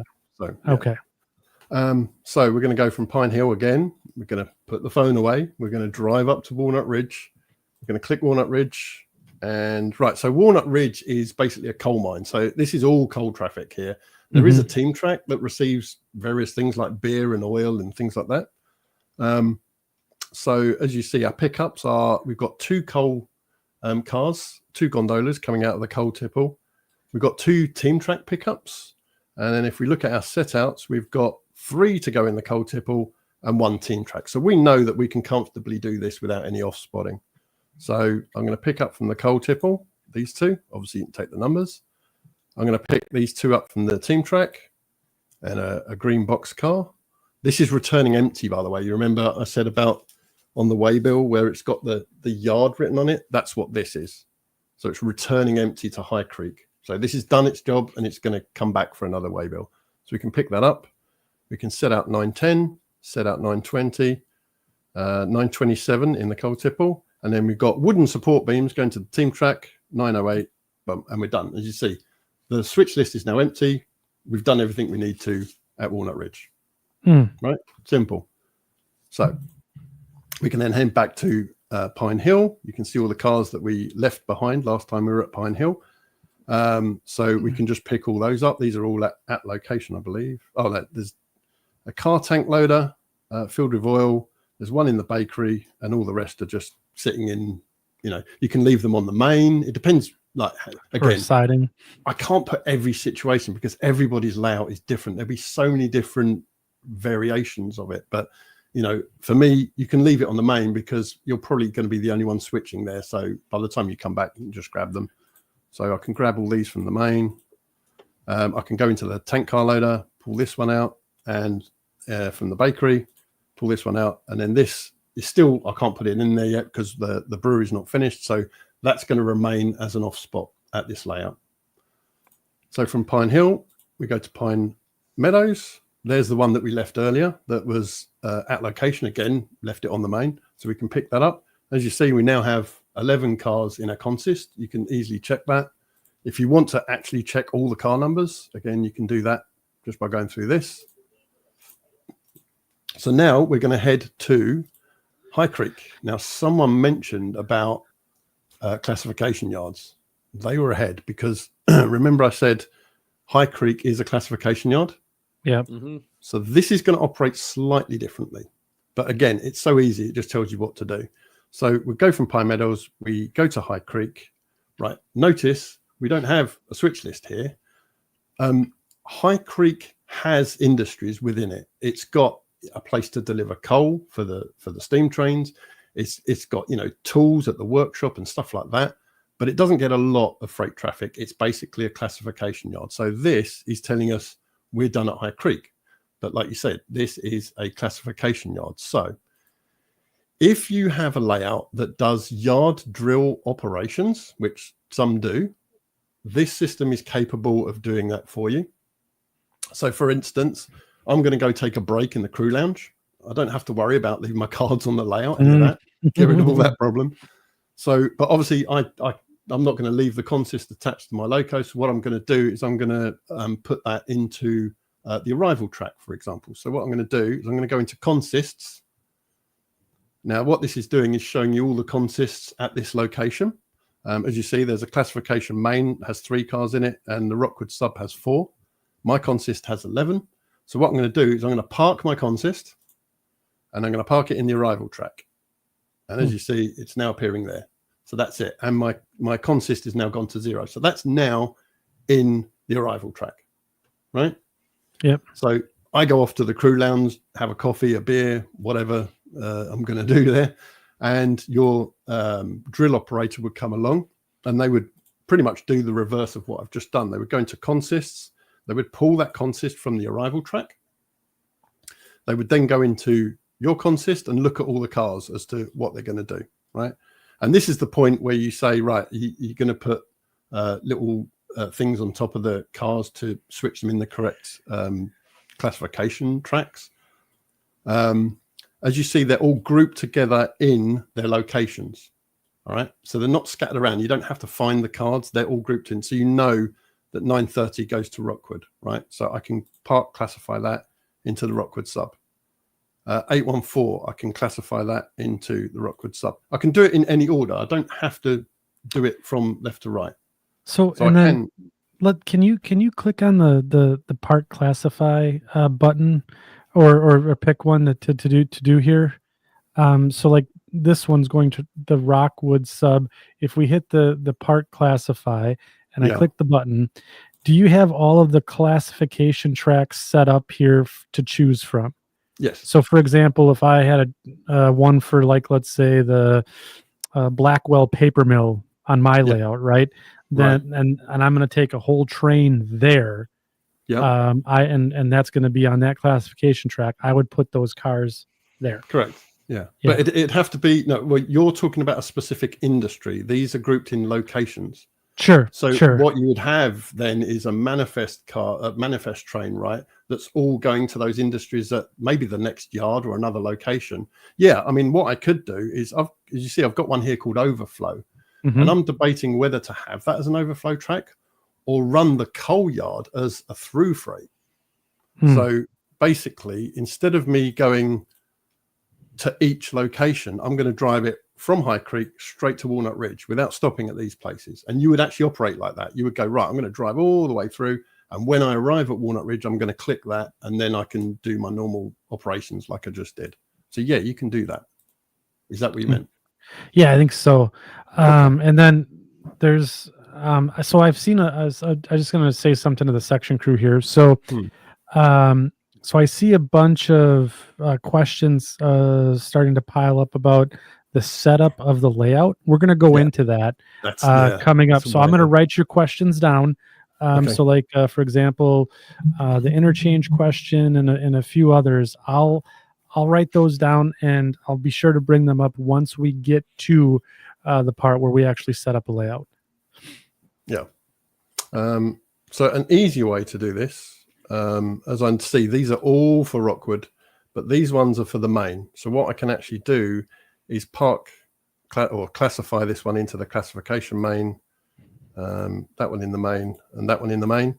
Now all the rest are for Rockwood. So what I can do is, instead of having to click each car, especially if you've got a lot of them, you can go consists. This is my consist, and I know they're all for Rockwood, and I can just dump that whole lot into the Rockwood sub, and it combines with the other ones in that track.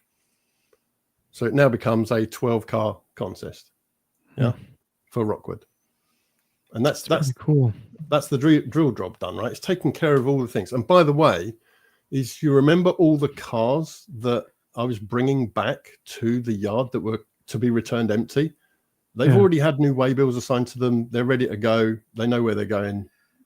All that good stuff, right? You don't have to, again, you don't have to pull a card out. You don't have to go and pick a waybill and put it in the pocket, getting it the wrong way or whatever. It's doing all of that for you. And that's what this system is about, is basically taking this physical attribute and turning it into a digital one, just to make it so much easier for you. Yeah.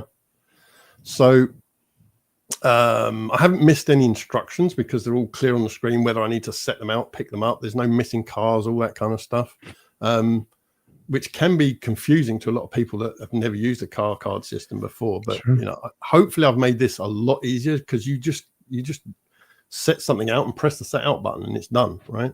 Yeah, here's a good question right here. When you get back, what if a car became bad order? Like while you were bringing it back, if you had an issue with it tracking or something along those, you have coupler issues. Is there a way to tag the car as a bad order? Not on its journey, because the way this works is it works at each location. It doesn't work on your journey, but I will simulate that later. And yeah, you can, it's almost unlimited. You can do whatever you want with them. And I will show that later. That's all part of the setup. When you actually creating the waybill, you'd actually put it in the waybill itself. But I will show you that's actually part of it. It's actually one of the benefits of this, because yeah, if you're going to do it as a waybill, how do you do that with this? You would actually have to write a waybill and you'd have to sneak it into the pack, right? Yeah, like a blue tag or something on it, right? What do we always use? Red tags, or I forget what color. They're always like a pinkish red or something. Pink red, something that's off, something that's a color that would denote that. Right. But usually you know it's a coming, red of right? some sort. You know it's coming. What? You know you've got a bad order coming, right? Oh yeah. Well, there's something happened to it en route or whatever in it. Right. Yeah, but what I'm saying is, when you're carrying that car, before it gets that bad order, you already know it's about to happen. Unless like the layout owner comes and just slips one in your deck. Yeah, right. As typically it could be a situation. What I'm talking about is a situation where you pick up a car in an industry. Yeah. Unbeknownst to you and the layout owner, nobody. All of a sudden, you're going around a curve, and this thing starts picking every single switch that it goes over, because for whatever reason, and it happens. Oh, you mean physically, not simulated? Physically. So while the train is going back to its location, right, the car becomes bad order. How can you okay, adjust the waybill to once it gets back to the yard, or in your consist, can that waybill be changed? This car is bad order, so when you get to your classification yard, you know this has to go to the rip track and be fixed. Yeah, because you can physically, yeah, of course. When you're at the classification yard, you can actually dump it at the rip track instead of classifying it. So yeah, you can do that. It will still contain its waybill though. If you wanted the waybill removed, then you could go into it as the layout owner, remove the waybill. You could you can't physically move it to the thing. You'd have to pick up the car on this system and then classify it technically into the rip track, and it would just sit there until you fixed it, and then you can pick it up. But it will still have a waybill, because the system's he's gonna want to issue it with a waybill. So, but I mean, it might already have a commodity on board, right? What do you do with that?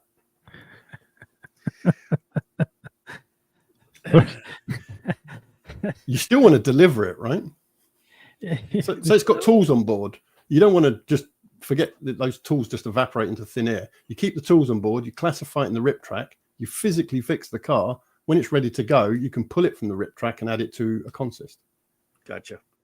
Yeah. Yep. And then it will just carry on its journey that it was doing. Or you can remove the waybill as a layout owner. You can't do that as an operator, but you can do it as I'll go into that as a layout owner. So our yard drill has finished, and he's telling me, or the yard guy's telling me, right, you're going to be taking a Rockwood sub consist of 12. In fact, 12 is a bit too much. I might narrow that down. In fact, let's do one more drill job, okay? I'm going to pull this Rockwood sub. 12's too many. So what I'm going to do is I'm going to, let's take an empty one. I'm going to drop 2 of those back in the Rockwood sub. Let's take the oil. They're not in any hurry for that, right? Now I've got 10 car consist. So I'm going to go back to consist. I'm going to park my consist, this time in the departure track. And there it is, ready to go. Okay. So I've just narrowed that down now to my car limit of 10 cars for this particular location. So I'd come back from the crew lounge. I get the order, right, the Rockwood train is sitting in the departure track, pick that up and get out of my yard, right? Yeah. So I would go ahead, I would hit you can't quite see it there, but I'd hit the pull consist. I've now got the 10 cars. If I wanted to check it, again, I can go to your consist, check all the cars, make sure, they're all correct, because, the drill operator might have got it wrong for whatever reason. And then I'm ready to go. Now, I'm going to do Rockwood, and then we'll end the session there, and I'll go into how you set it all up. But I want to show you Rockwood because it gets crazy at Rockwood. So we go out of High Creek, we go down the sub, and we end up at Rockwood. So again, we click that, and yeah, this can get busy. Oh dear. Yeah? But again, imagine these are all physical cards, man. They're going to be strewn all over your layout. Right? This is just a list that you can flick through on your phone. Oh, by the way, I should show you that really, what it looks like on a phone, because I'm showing you this on a computer screen. So the way it looks like on a phone is this. So yeah, you just swipe through them. Oh yeah. Yeah. And then if you actually notice that those are almost identical size to an actual car card. So, you're not looking at anything smaller or anything like that. So, right. This is going to be an interesting one. I also should point out that the fact that it says what commodities on board, I mean, this sort of goes without saying, this is on a physical one as well, but when you're picking up things, especially if it's a flat car like this and it has lumber on it, you can make sure, if you're using live loads, you can make sure that flat car actually has lumber on it as well. So that can be part of your instructions for your layout, is when you're picking up, make sure it's got the correct load on it if it's a visible load. Yeah. Same with gondolas, if they've got coal loads and things like that, you can make sure of that. So what we're going to do, everything here has to be picked up because this is the end of the line. So we've got one for the food warehouse. So let's pick that one up. Let's check our off spots for food warehouse. There's quite a few. So again, we're going to prioritize. These have been waiting here for 2. That's been waiting there for 1. So let's actually have a look and see what we've got to drop off at the food warehouse. Again, this is like, you can make the decision of how you prioritize this, right? So there's actually a lot for the food warehouse, and they're all perishable. So you've got to make a choice as to what to do. So I'm going to say, this is in a reefer, it should be good. This is in a reefer, it should be good. Oh, this one is bread in a box car. That's going to go off real quick. So let's get that set out, right? Because they're going to be unhappy if that's sat in the siding. So we're actually going to set that out, which means that these off spots have to remain being off spots. So you can shuffle it around as well. It's not defined that you have to do this. It's just telling you what is required. Yeah. So you can change it up if you wish, but that's up to you as a layout owner to define that in your ops. So the rest of them, 804, I'm going to have to off spot that. 123, I'm going to off spot that. 126, I'm going to off spot. Now, someone mentioned earlier, what if you haven't got enough space to put all these off spots? Yes. They'd have to go back with you. They're going to have to come back to the classification yard, and you're going to have to reclassify them for later. Yeah. Mike. Then why take them at all? Right.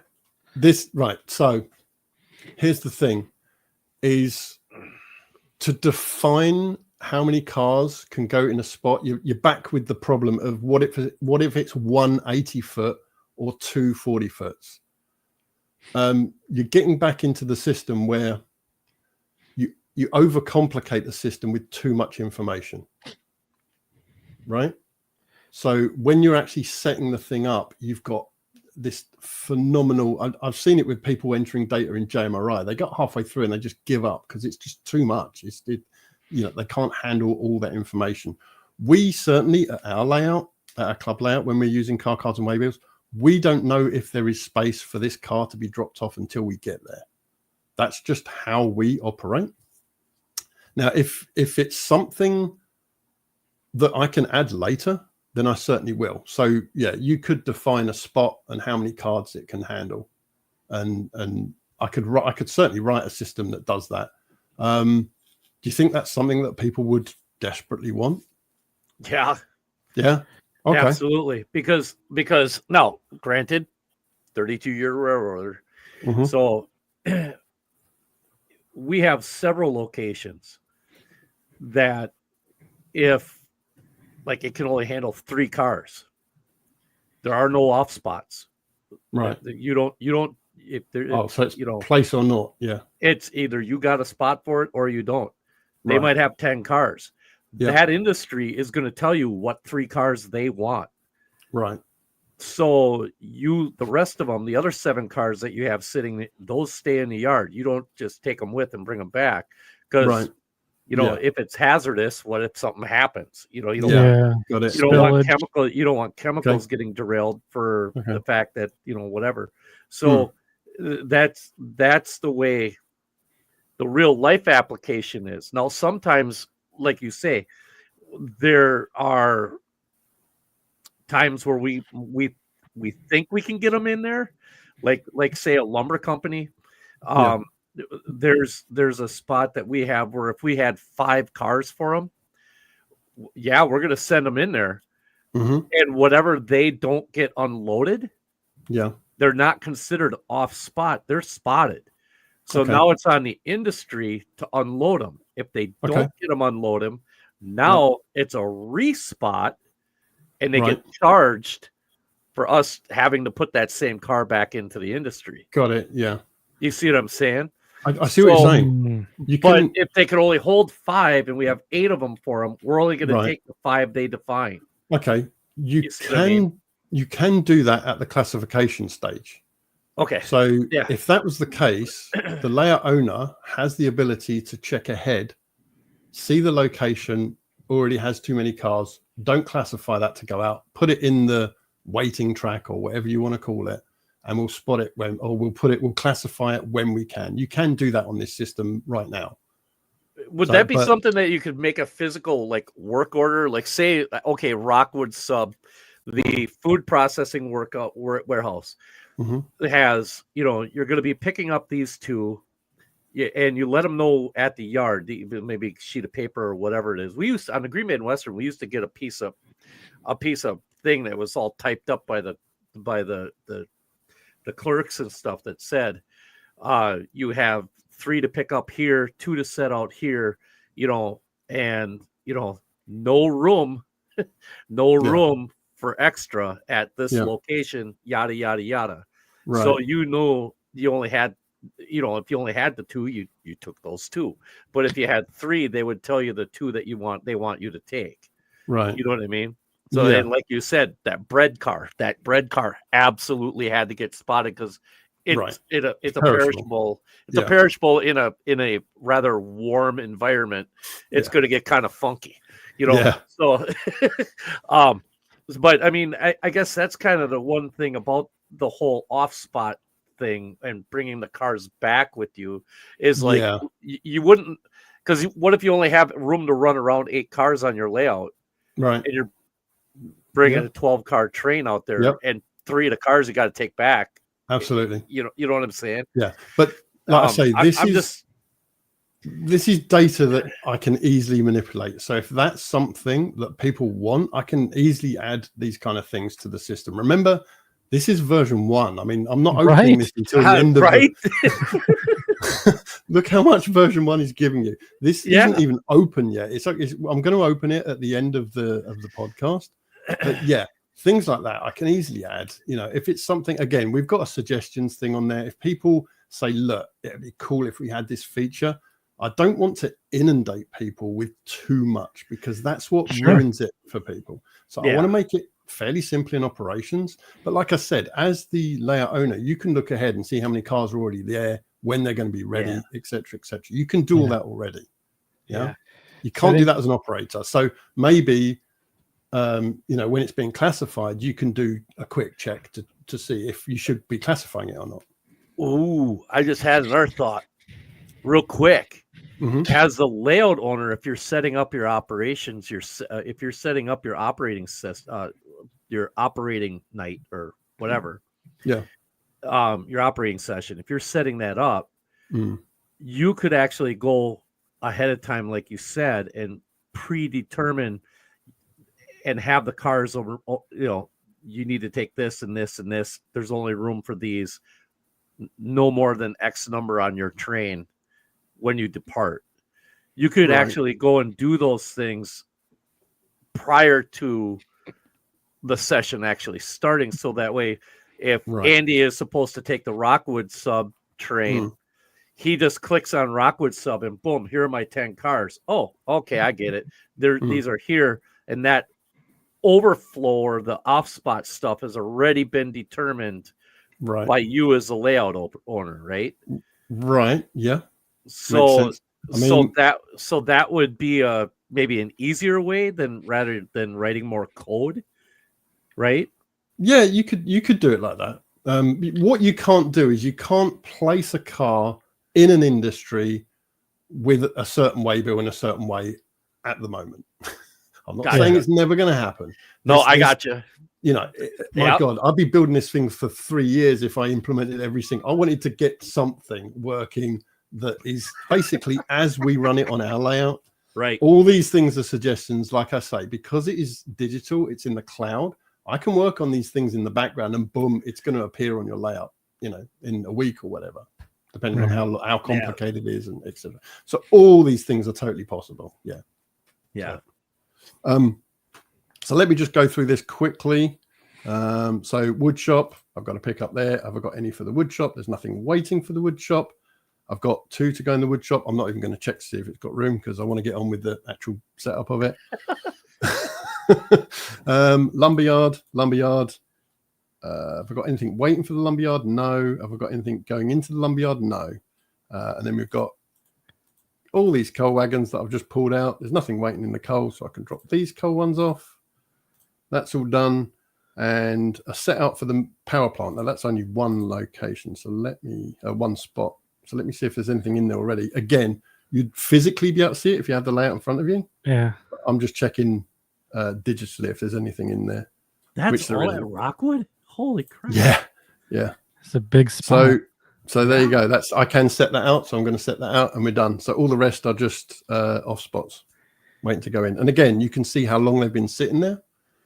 If you actually go to the location cards, I don't know if you noticed that it's saying how long things are available. So you know how long until they will become available. All the zeros basically are going to be like this one, this coal. That's going to be going on the next train out. Not this one, but the next one that comes. All the zeros. So yeah, I mean, I can actually manipulate that data's in the system.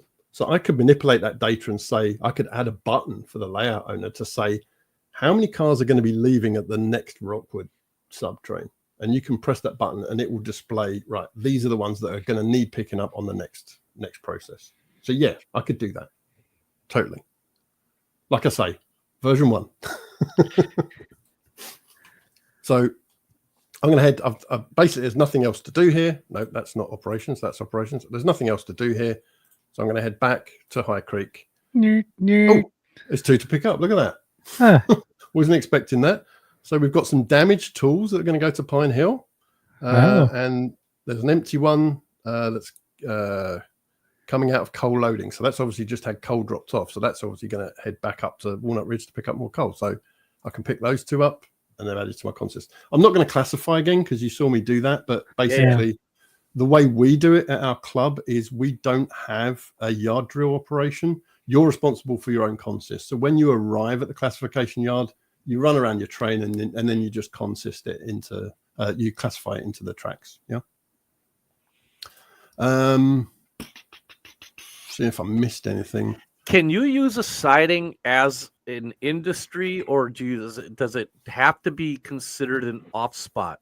And what I'm reason I'm asking that is like on our friend Luke Lemon's layout at I believe it's not Custer. Is it Custer? Where's the quarry on there? Is it Custer? Yeah.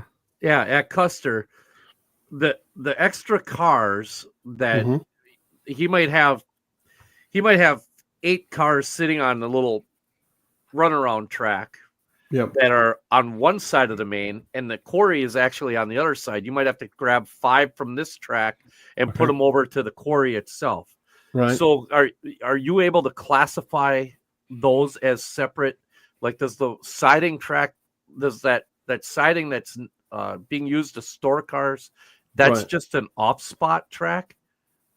And those right. When you identify a location as a classification yard, you have all those features. You can pick stuff up from anywhere and drop it off anywhere.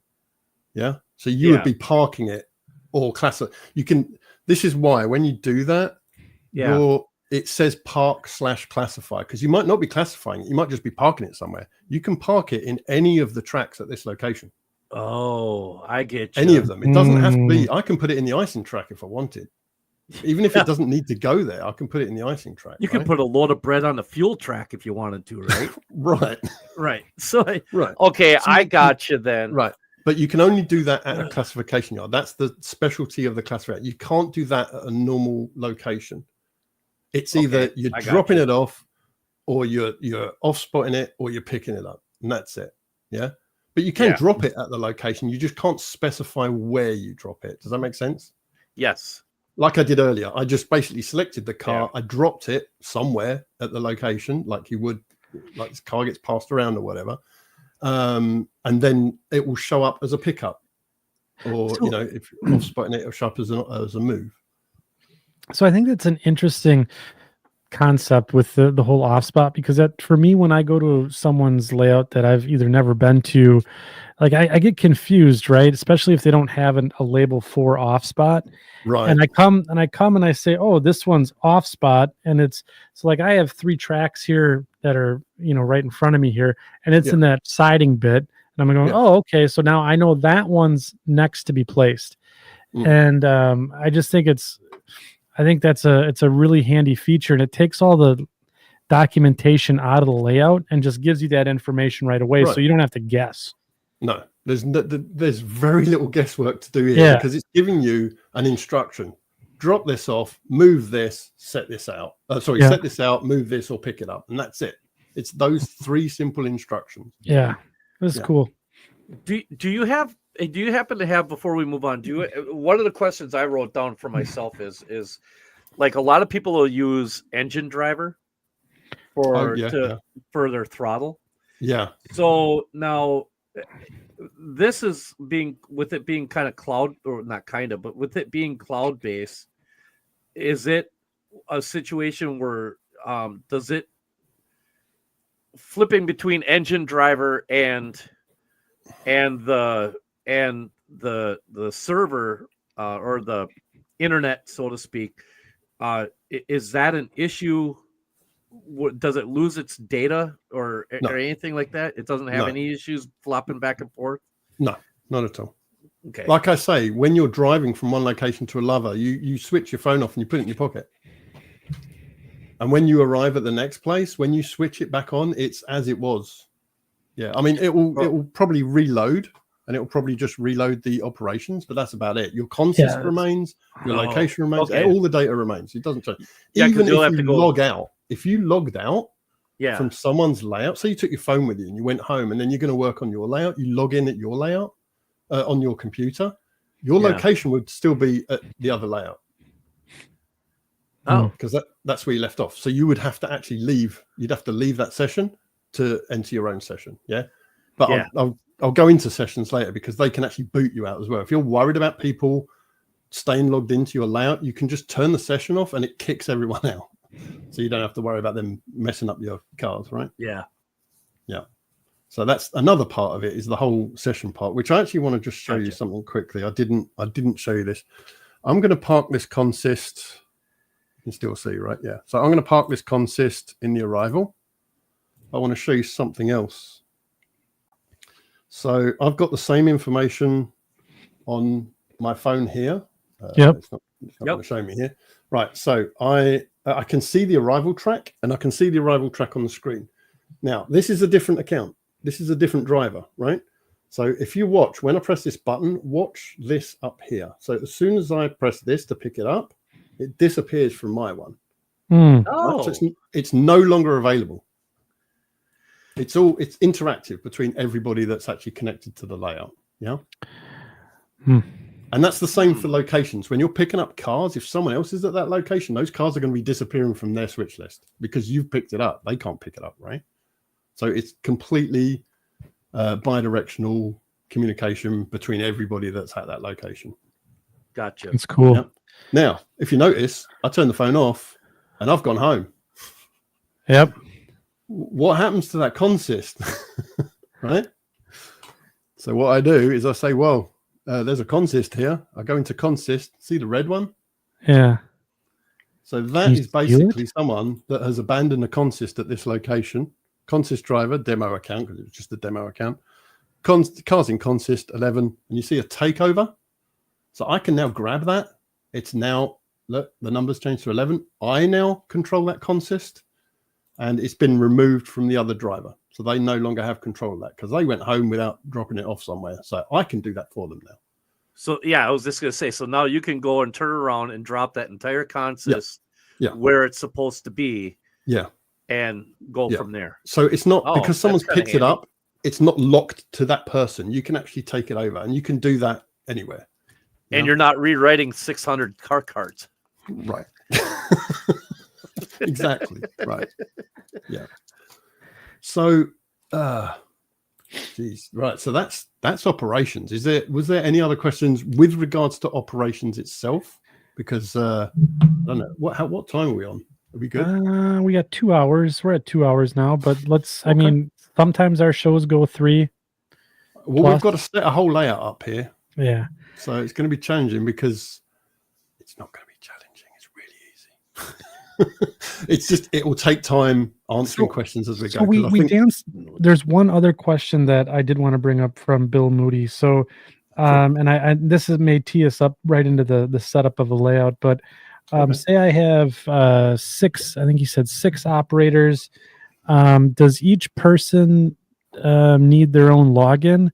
Here it is. So say I have 6 people operating 6 different change jobs. Does each person need a user login? Yes, they do, but it's completely free.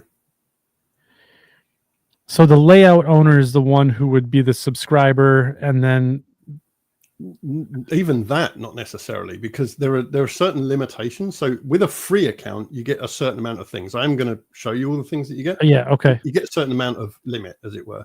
If you want to expand your railroad, like you have a huge layout, then you can subscribe to bigger things to make, to get more locations, more waybills, more cars, all that kind of stuff. But your operators is completely free. So if you have 20 people turning up to your layout for operating, all they have to do is sign up. They have to put in some basic information, which I will show you.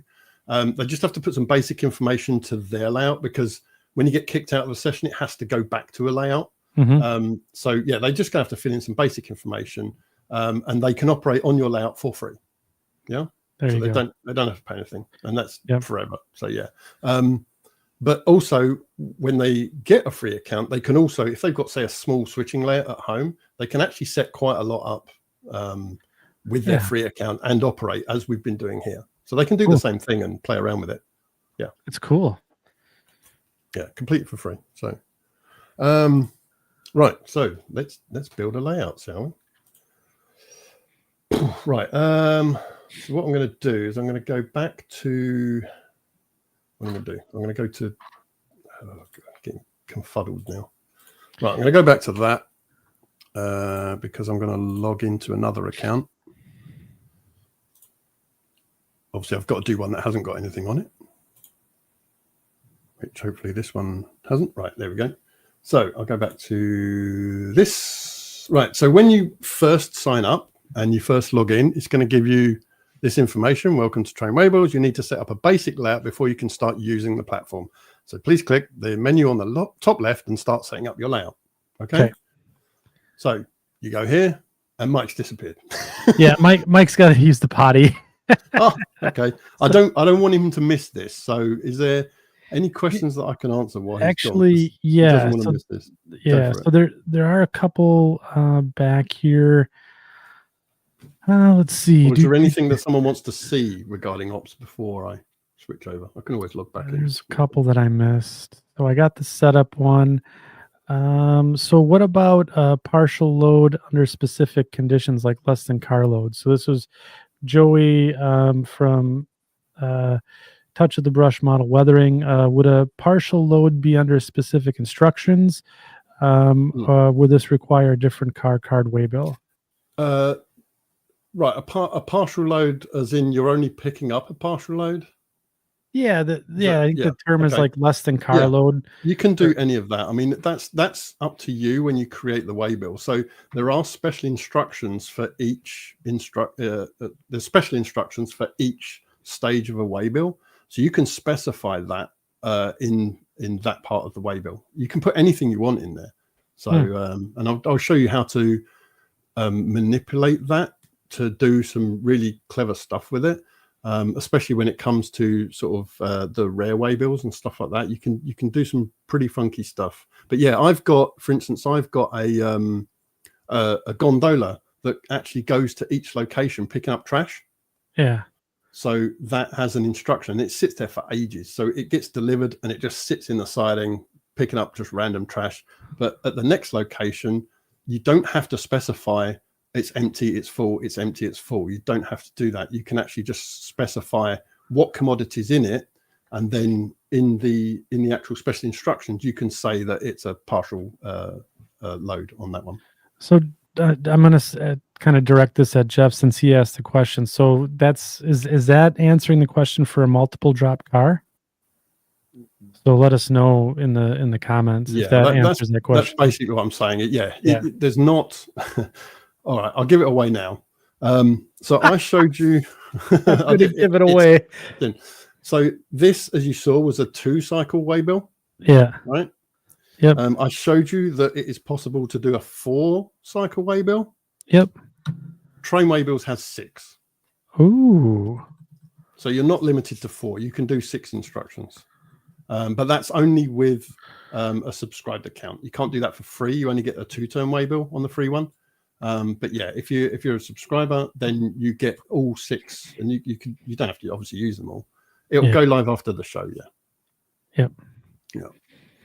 So yeah, you can, like I say, for my trash car that goes along, it has to use all 6 to actually do that. But then at the end of that, so it does a 5, it goes to 5 locations filling up. And then the 6th location is actually deliver it back to the barge to then get emptied onto the barge. And then it will return back to the yard again to get a new issue of a waybill. Yeah. But yeah. So yes, you can do multi-drop. You can do anything you like. Multi-pickup, multi-drop, anything like that. That's cool. Right? I like that. Right. I held this back for you, Mike, because you're going to want to see this one. Oh, I'm sorry. So no, we talked amongst ourselves. Oh, I've looked. Hang on. Shall I reset? Let me reset that so you can see the message. So when you log in for the first time, obviously there's nothing set up. It's completely empty. Yep, I saw this message. Yep. You saw that? Okay, I saw that. Yep. Basically telling you, because someone said, "What do I do?" I said, "Right, click the left one." So I put that as a little pop-up message when you first. What do I do? Like, really? There's 2 buttons. I mean, Jesus. Right. So you press. Some people, I'm telling you. So you press the left button, and now you're seeing the main menu. So this is nothing to do with operating now. This is to do with the actual construction of your account, of your layout, etc., etc. So you've got all the account stuff there. That's just the general stuff. If you want to change your email, your password, etc., etc. You can also upgrade your account from there. So the subscription packages or whatever. We're actually going to set up a layout. There is a how-to. It's like a small wiki, and it shows you absolutely everything that you can do on the layout in detail. So if you want to do some reading, it's intense. There's a lot of information. But if you want something specific, it will tell you exactly. There's also a contact, so you can actually create a ticket. You can create a tech support ticket, make a suggestion, or you can report a bug if you found one, and then we'll obviously go ahead and fix that. So there's all that kind of stuff, right? Give me the Jira tickets, baby. Right. So we're going to set up a layout now. Okay. So first we have to set up the basic information. Now, what I'm going to do is I'm going to use, I don't think it's here, but I'm going to use Boomer Diorama's layout just as an example. Sure. Because everybody knows it. It's an absolute stunning layout. And if you don't know who he is, then I want to know where you've been, because go and subscribe to his channel. You definitely won't regret it. He's an amazing guy, and his layout is just phenomenal. It is knocked out the park. So hopefully he's okay with it. I won't be showing any of his content, obviously. I'm just using it as an example. So he's a Commonwealth Canadian anyway, so we should be good, eh? Right, so I need to set up my layout name. Now, his is called River Road. Yep. So these information here, I'm going to skip Waybill processing mode at the moment because it's kind of I'd prefer to show you what the timeout does first and then go back to that, because I should have actually put that in a different order. But so the processing timeout is the amount of time that one location is prevented from processing. So what it does is it prevents, and I think someone mentioned it earlier, if you turn up to a location, when you turn up to the location, it processes all that information. But what you don't want is some guy behind you that's only 5 minutes to go to that location and it all processes again. So everything just gets chucked out real quick, right? You can actually delay that process. Oh. So and this is for the whole layout. So what we suggest is that you time how long, or you should get some kind of idea, how long it takes you to go from one end of your layout to the other, including switching. And that should be approximately the time. Now, this doesn't have to be set in stone, because you can change this at any time. You can even change it during an op session if it's not working for you. Yeah, It's not set in stone whatsoever. So you can play around with this and see how it works for you. But yeah, it prevents double processing. So for instance, if you've got a huge layout and you've got a 2-hour timeout on that. Now imagine having a normal, when you move the pockets, you set out and it takes 3 times to get round. Well, if you set something out, that's going to be a minimum of 6 hours before that car's going to be picked up again. Right? Yeah. So that might be 2 operating sessions along. something like that. I mean, that's for a big layout, but that's minimum. So that requires someone to actually turn up to that location to actually identify that it needs processing. So that's pretty much. Do you understand what these mean? That's kind of good. Right. But then, like at Luke's layout, you don't like at Luke's layout, Andy. You car goes one place. It's 2 or 3 sessions before that car even comes back onto the layout. You know, you don't see it, and you don't see it again. Something that Mike missed is we have. Actually, no, I didn't mention it yet. I'm about to give it away. No, we'll get there when we do Waybills. You're an hour ahead now. Anyway, so we've got another one that's set to 1 minute, and the reason for that is it stops double processing, but it allows you to, like I've been doing, showing you how it works. You can test it out. You don't have to physically move everything. You could just see if things are working. But be aware that when you do that, it is going to be moving cars around. So if you've staged everything, when you play around with it, it is going to move the cars. You'd have to move them back again, or move the physical card to where the new location is. So that's how the timeout works. And that's a global thing. That's for the whole layout. Then it looks, after that processing timeout has finished, it then looks at the processing mode. And there's 3 distinct modes. And this is based on all like the focus groups that I had as to what people want their layout to do. And I've tried to make it as basic as possible, and you just choose which one it is. Again, this is not fixed. You can change this at any time, even during an operating session. If it's not working for you, try a different mode.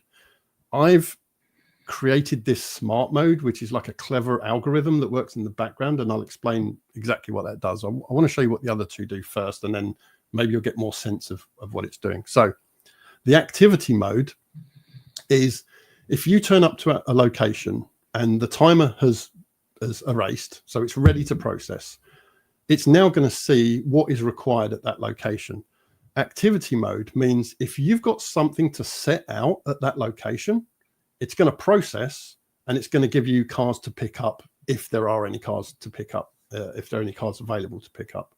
So what that means, as someone mentioned it before about something unloading too quickly or just removing all the cars, this prevents that because it won't let you pick cars up unless you've got something to drop off, right?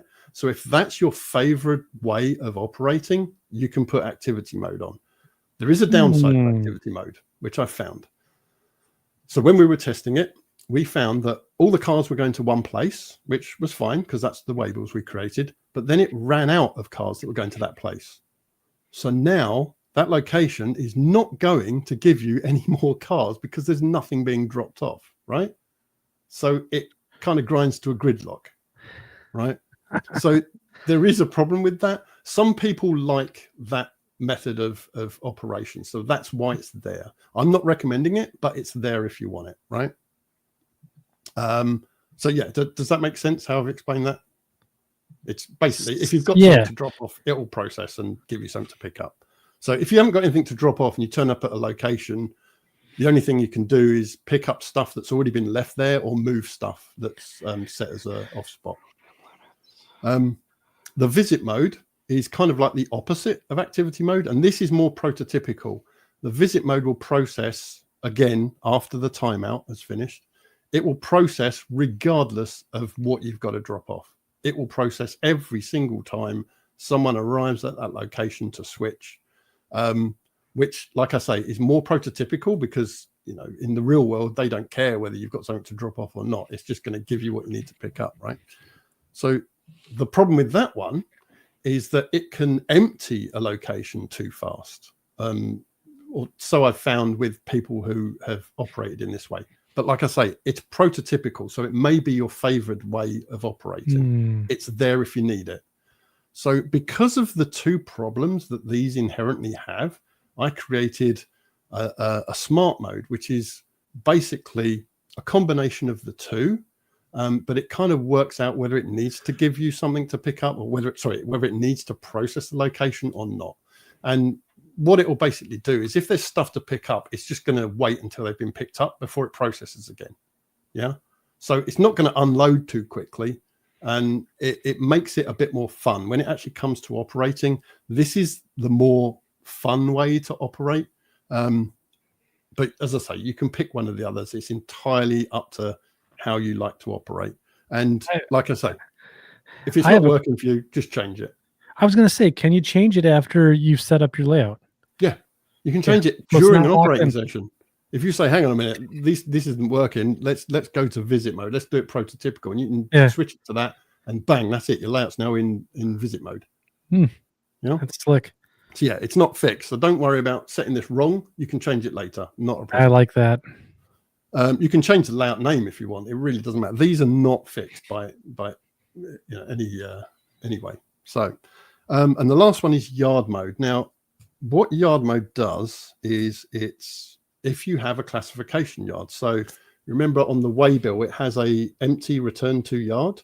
Yep. So with yard mode on, that's what it will do. And this is probably what most people are going to do. The problem with it, and also you can select a staging yard. It doesn't have to be a classification yard. You can return something to a staging yard empty. And when it arrives at the staging yard, it will be issued with a new waybill. So when it comes out of the staging yard, it will be a completely different train, basically. Yeah. So that's what yard mode does. Now, some people may not want that, because I've had a couple of situations where they say, I just want cars moving all over the place. I don't want them to return to a yard. I don't have a classification yard, etc., etc. So by turning that off, what will happen is when a car is at a location, it's finished its waybill, it's finished its job. It's now getting processed to do something else. So instead of it turning up as a pickup to return back to a yard, it's going to have a brand new waybill assigned to it. So it will go from that location to its new destination, right? Some people like that. It's there if you need it. So what it means is that you have a car constantly on your layout and it never goes back to a classification yard. Again, if you're not into classifying, then you can use that mode. So you just literally turn yard mode off and that's it.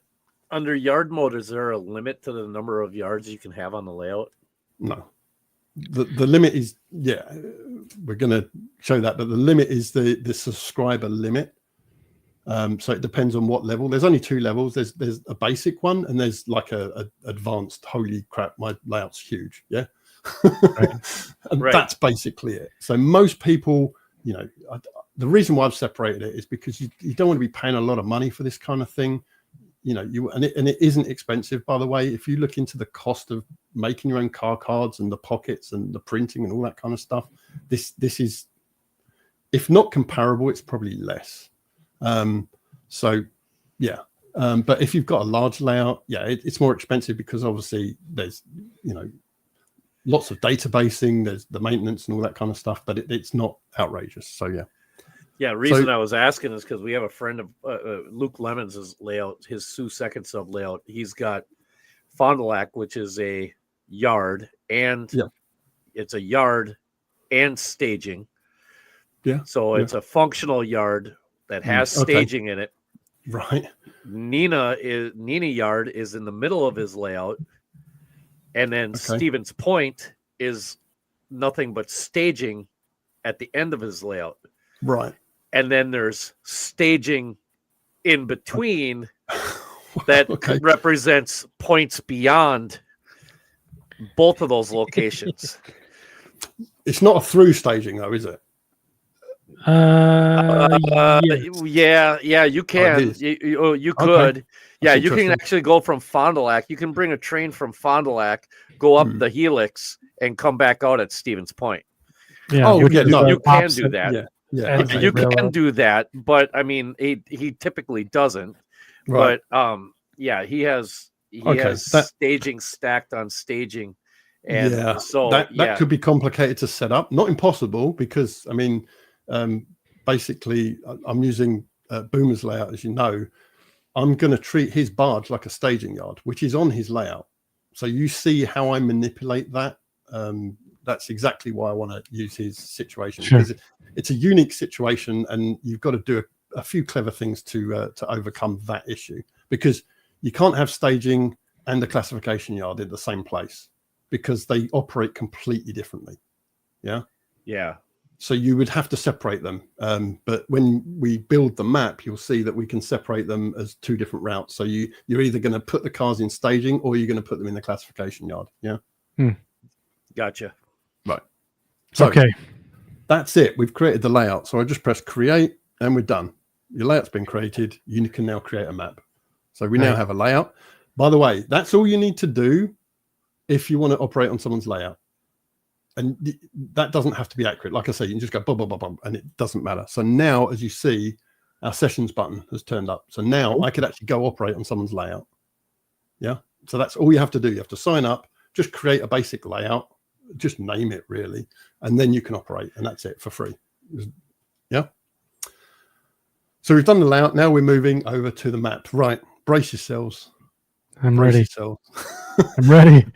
This is probably the most complicated part of the whole system, but it's still not that complicated, right? So we've got to basically create the map. Now, when you first load this, there is a video instruction on how to do it. It's the only video tutorial I have on the site at the moment. I do want to make video tutorials for absolutely everything, but if anyone's done video editing, it takes a lifetime to get it right. So I've done the map part because I know that's probably going to be the most confusing for people. So this is important. The map must contain at least 2 locations. Why you'd want a card system for 1 location, I don't know. But yeah, 2 locations, and must include at least 1 yard.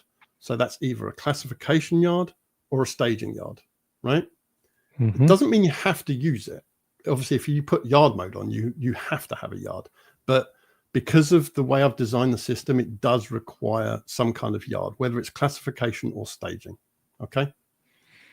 Most layouts do anyway, right? Could it be in a single interchange track? I mean, you can set a location up as a classification yard and never classify trains. That's your operational priority.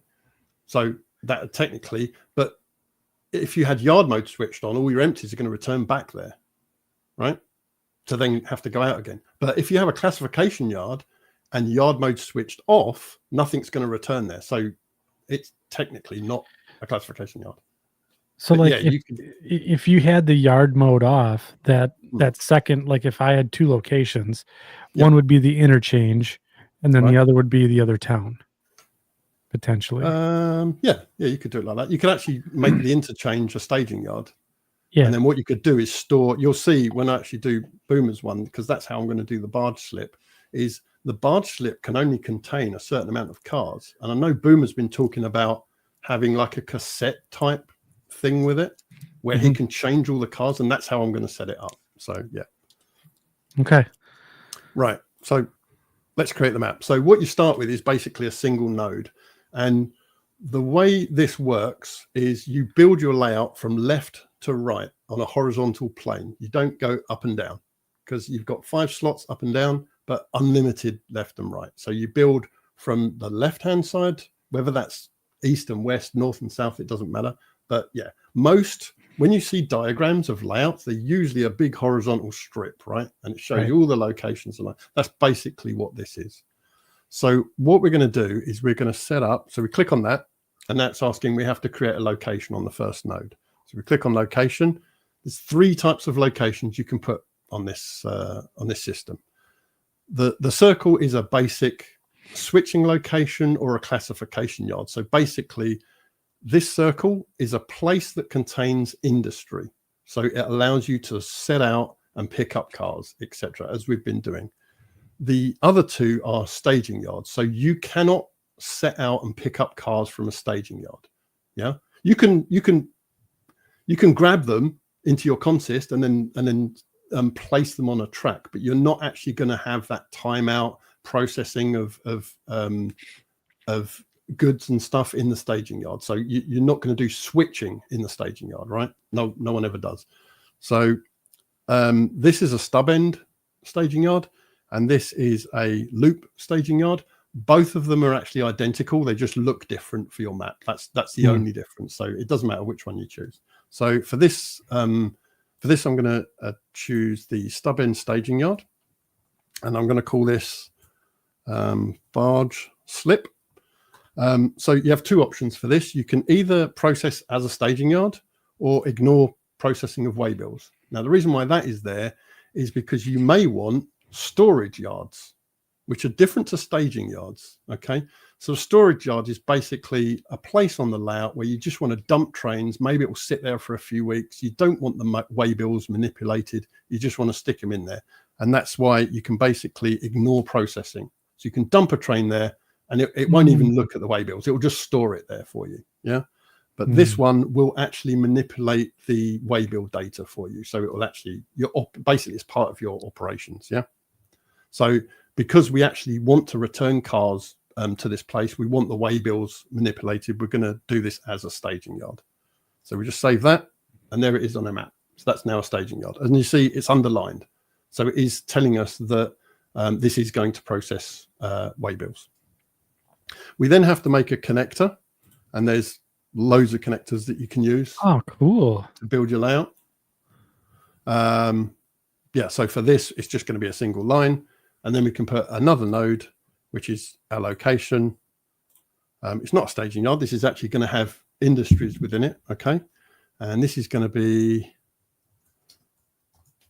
Annecy Island. I think I've spelled that correctly. Yeah. Okay. So this is not a classification yard as far as I'm aware. I think he might be doing that, but for this point, I'm going to make it just a switching location node. Yeah. So I'm going to save that. And there we go. That's Boomer's layout, basically. He's got a barge slip and Annecy Island, right? This is why I chose this, because I knew it was going to be a lot easier to explain with a smaller layout. So that's basically our map done. Is there any questions when it comes to maps? It should be fairly straightforward. I hope I've done it justice, but yeah, you're just basically building it. I know that layout. I know that layout. So that's the map done. As I say, you can just go on and on and on. You can make it as big, and in fact, I'll show you later on our club layout. It's quite big and quite complex as well. So I'll show you what you can do. So that's the map done, and now we're going to go to tracks, which is actually tracks and spots. So I'm just going to show you another slide, not the waffle. I've been waffling enough.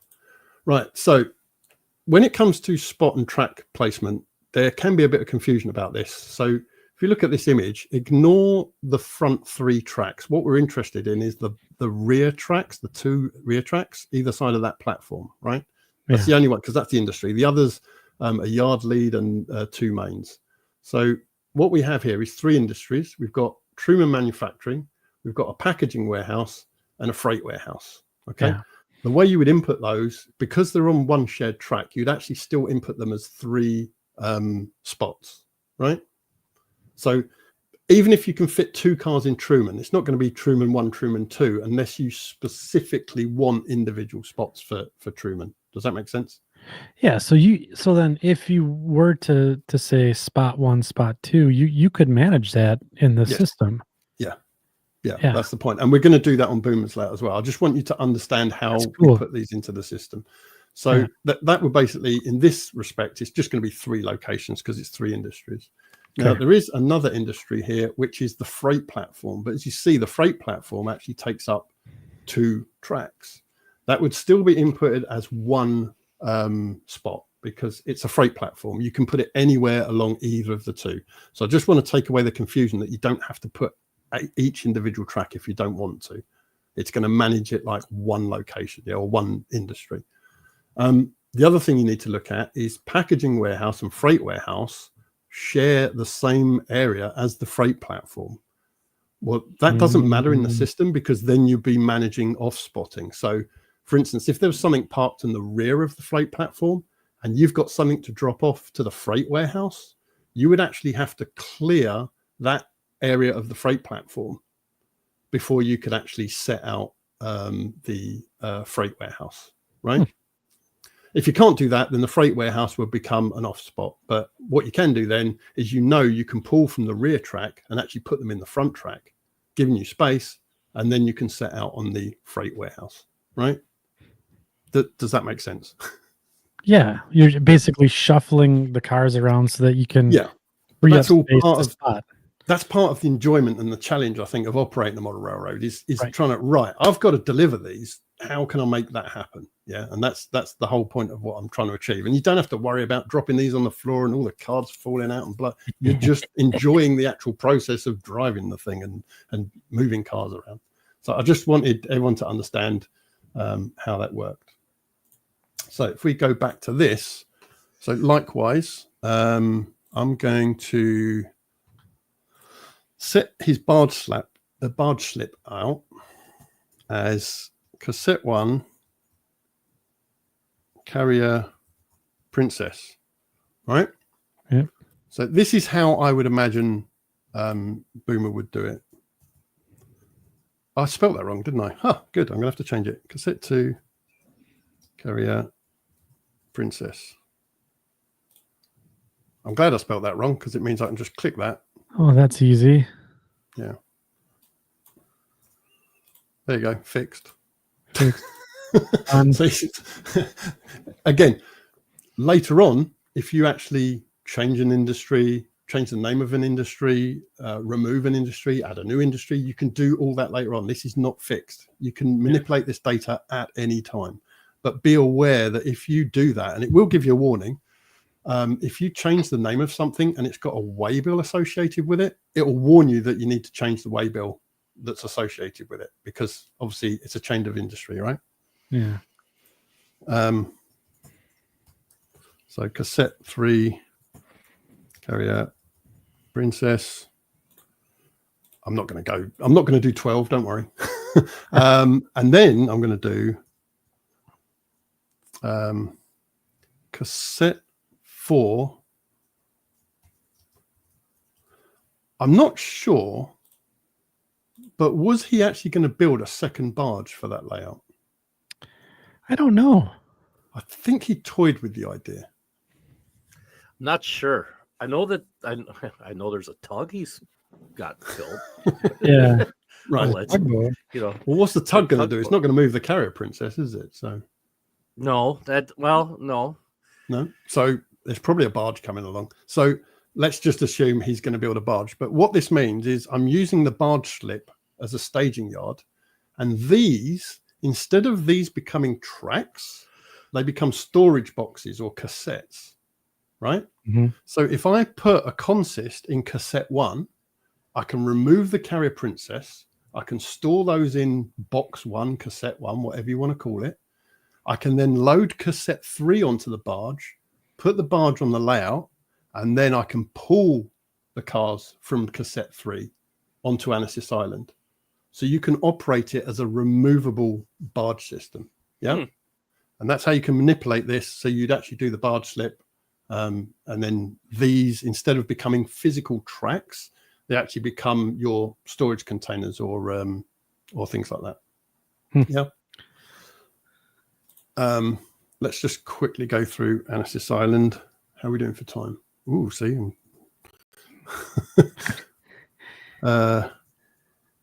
So brewery, grain, unloading.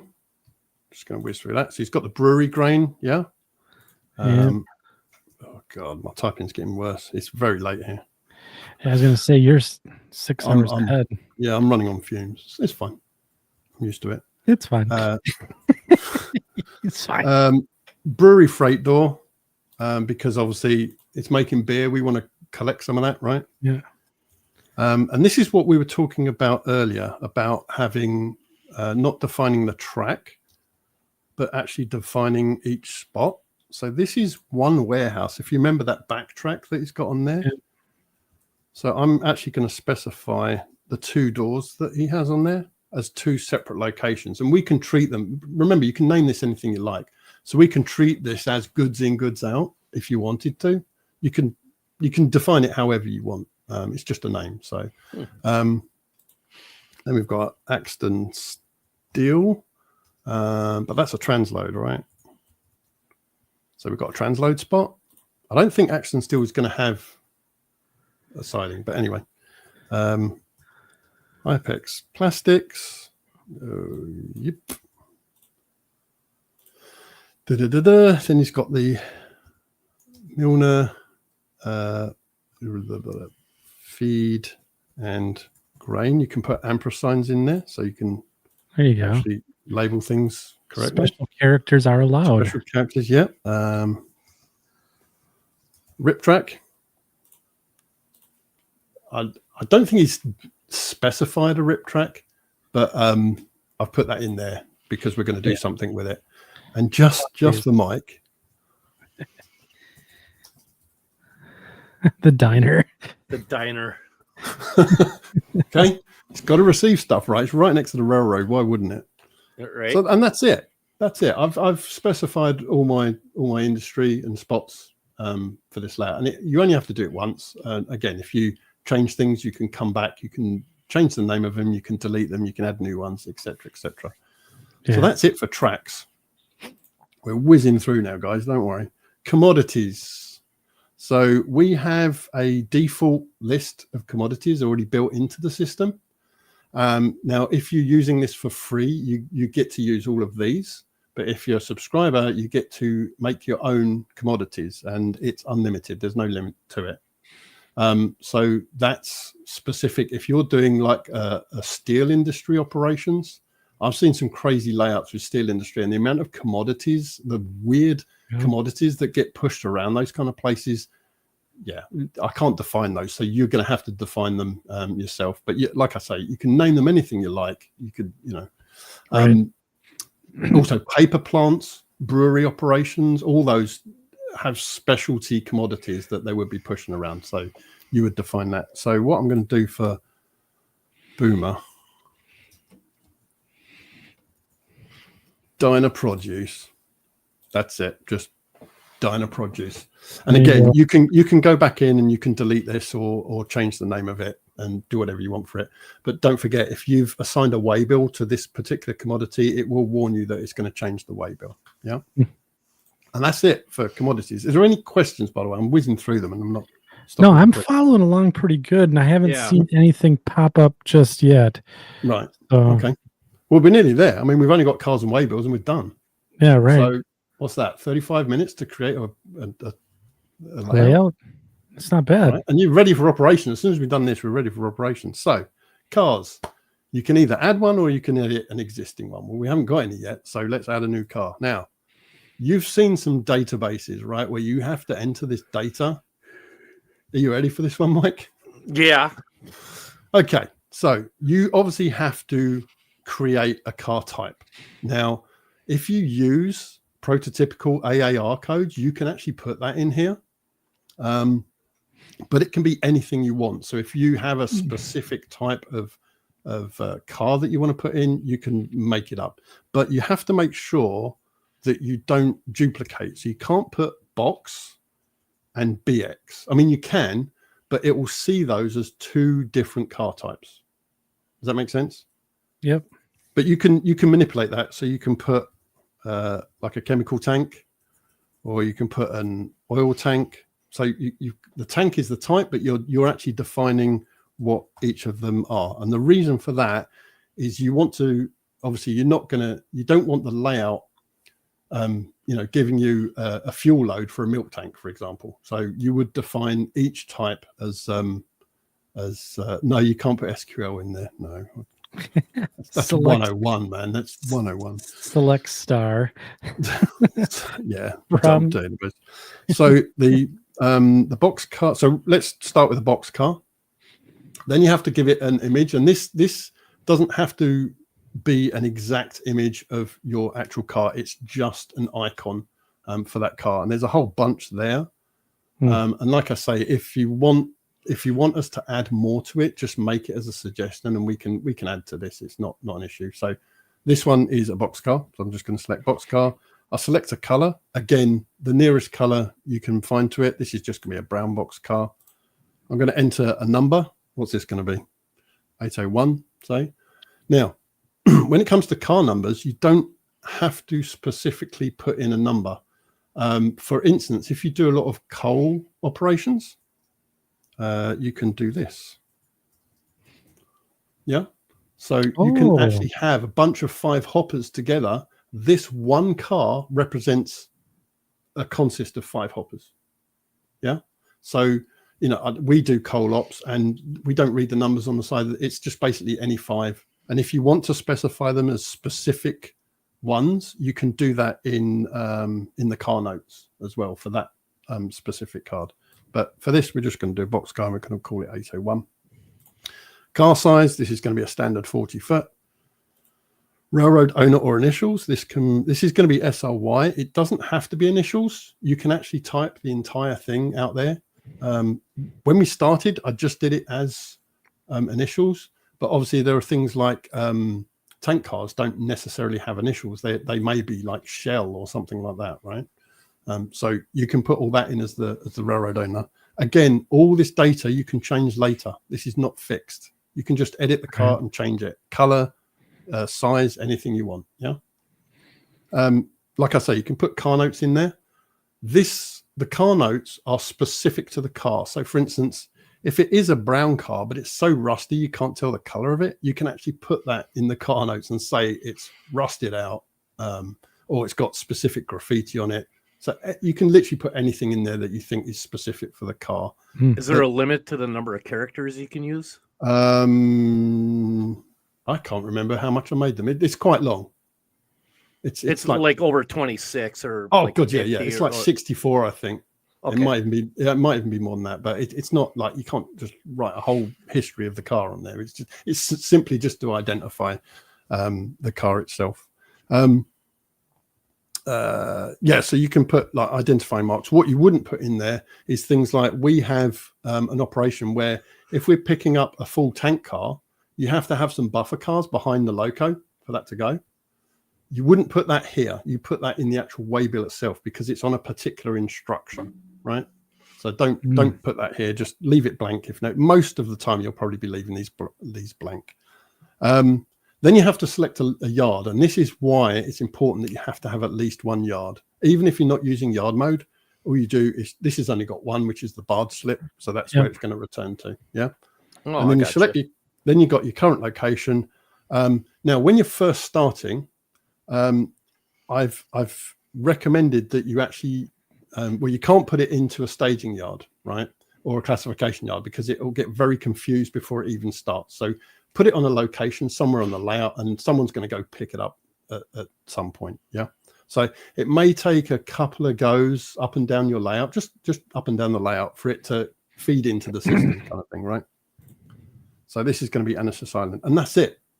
So I press save, and there it is, right? But notice it's still on the screen, right?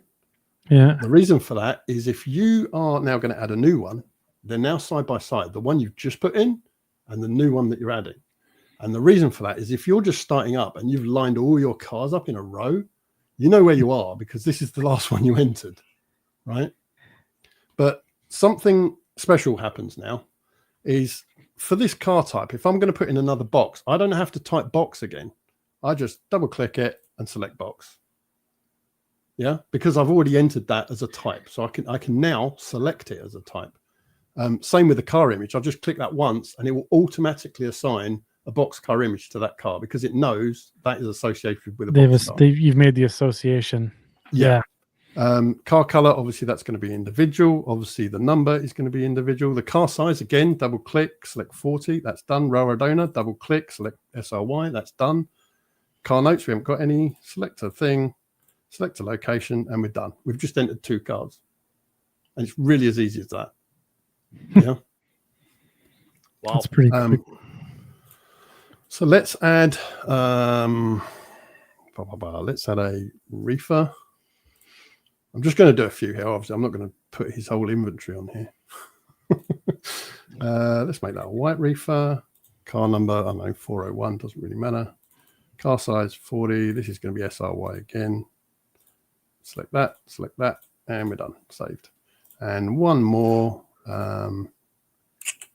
What else should we put in? Ooh, we should do a tank car. A tank car? Okay. Oh, yeah. Yeah, we're going to mess this tank car up. So we select tank car, grey tank car, doesn't really matter. Let's make that 701. Car size 40, railroad initials, SRY. Again, you don't have to select the same one. If you start putting, if you've entered 3 different railroads, it will give you a list of 3. So you can just select which one you want. Yeah. So you're basically publishing your own lists to make it. So it'll get easier and easier the more that you do. And that's it. We've just entered 3 cars, as quick as that. So let's say we're done. We only want the 3 cars, right? Now we can go to Waybills. And this is the last bit.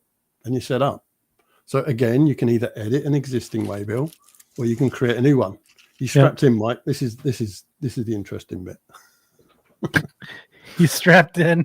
I just saw him strap in. You strapped in. Here we go. Right, Waybills. So this is how it looks. You specify your Waybill options, and then you have a bunch of instructions. Now, like I said earlier, you know about the 2-turn Waybills, you know about the 4-turn Waybills. This can do up to 6. So you can do 6 instructions per Waybill, right? You don't have to obviously do 6. You can just do 2 or 3. So the first thing we're going to do is select a type of car that we're going to add this to. Let's make this a box car. And then we tell it how many Waybills in the system we want to put for this box car. So we don't have to print 100 of them. We can just type in 100. And there we go. We've got 100 Waybills like that. That quick. Yeah. Obviously, we don't need 100 Waybills. We only need, how many cars? We did 2 box cars. Let's make 3 Waybills. Just make it simple. So there are a couple of options here. We can make this a repeating Waybill, which means that it will just constantly go through the cycles of instructions. When it gets to the end, it will start again. So you can create like a shuttle service. In fact, I've got one here, which has got this one. It's got PTO on both sides. So this just keeps turning over. It never stops. So like a push-pull type of a deal? Yeah. Well, coal, stuff like coal. If you just constantly delivering coal. Now, iron. The problem with that is that it will never get removed from that car. So I wouldn't actually issue it as just leave it in the pool to be automatically assigned unless you want to. I would actually set one of those, then go into your car and physically attach this Waybill to whatever car you want. So you can force it. And once it's on that car, that's it. That car's going up and down that thing forever, right? And then we've got rare Waybills. Now this is where things get interesting. I should say, sorry, about the probability. We'll come back to probability, don't worry. Rare Waybills. So this is where things get really interesting. Remember saying about, you can put them in. Yeah. You can actually write a specific Waybill and drop them in.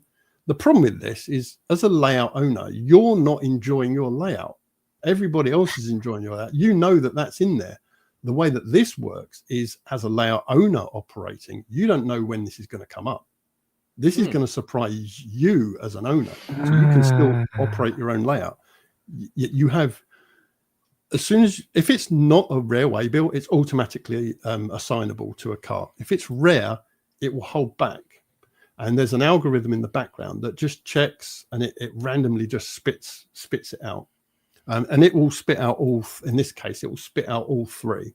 So they will get put into the pool without you knowing about it. That will get put into the pool. And then eventually, when box cars are getting assigned Waybills, maybe 1 or 2 of these will pop in there. Yeah.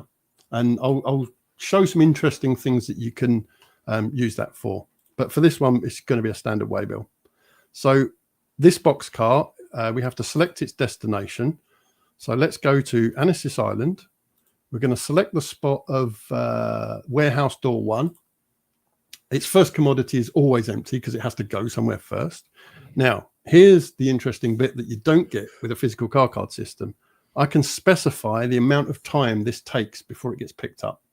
Yeah. So the standard 3 pocket is that one.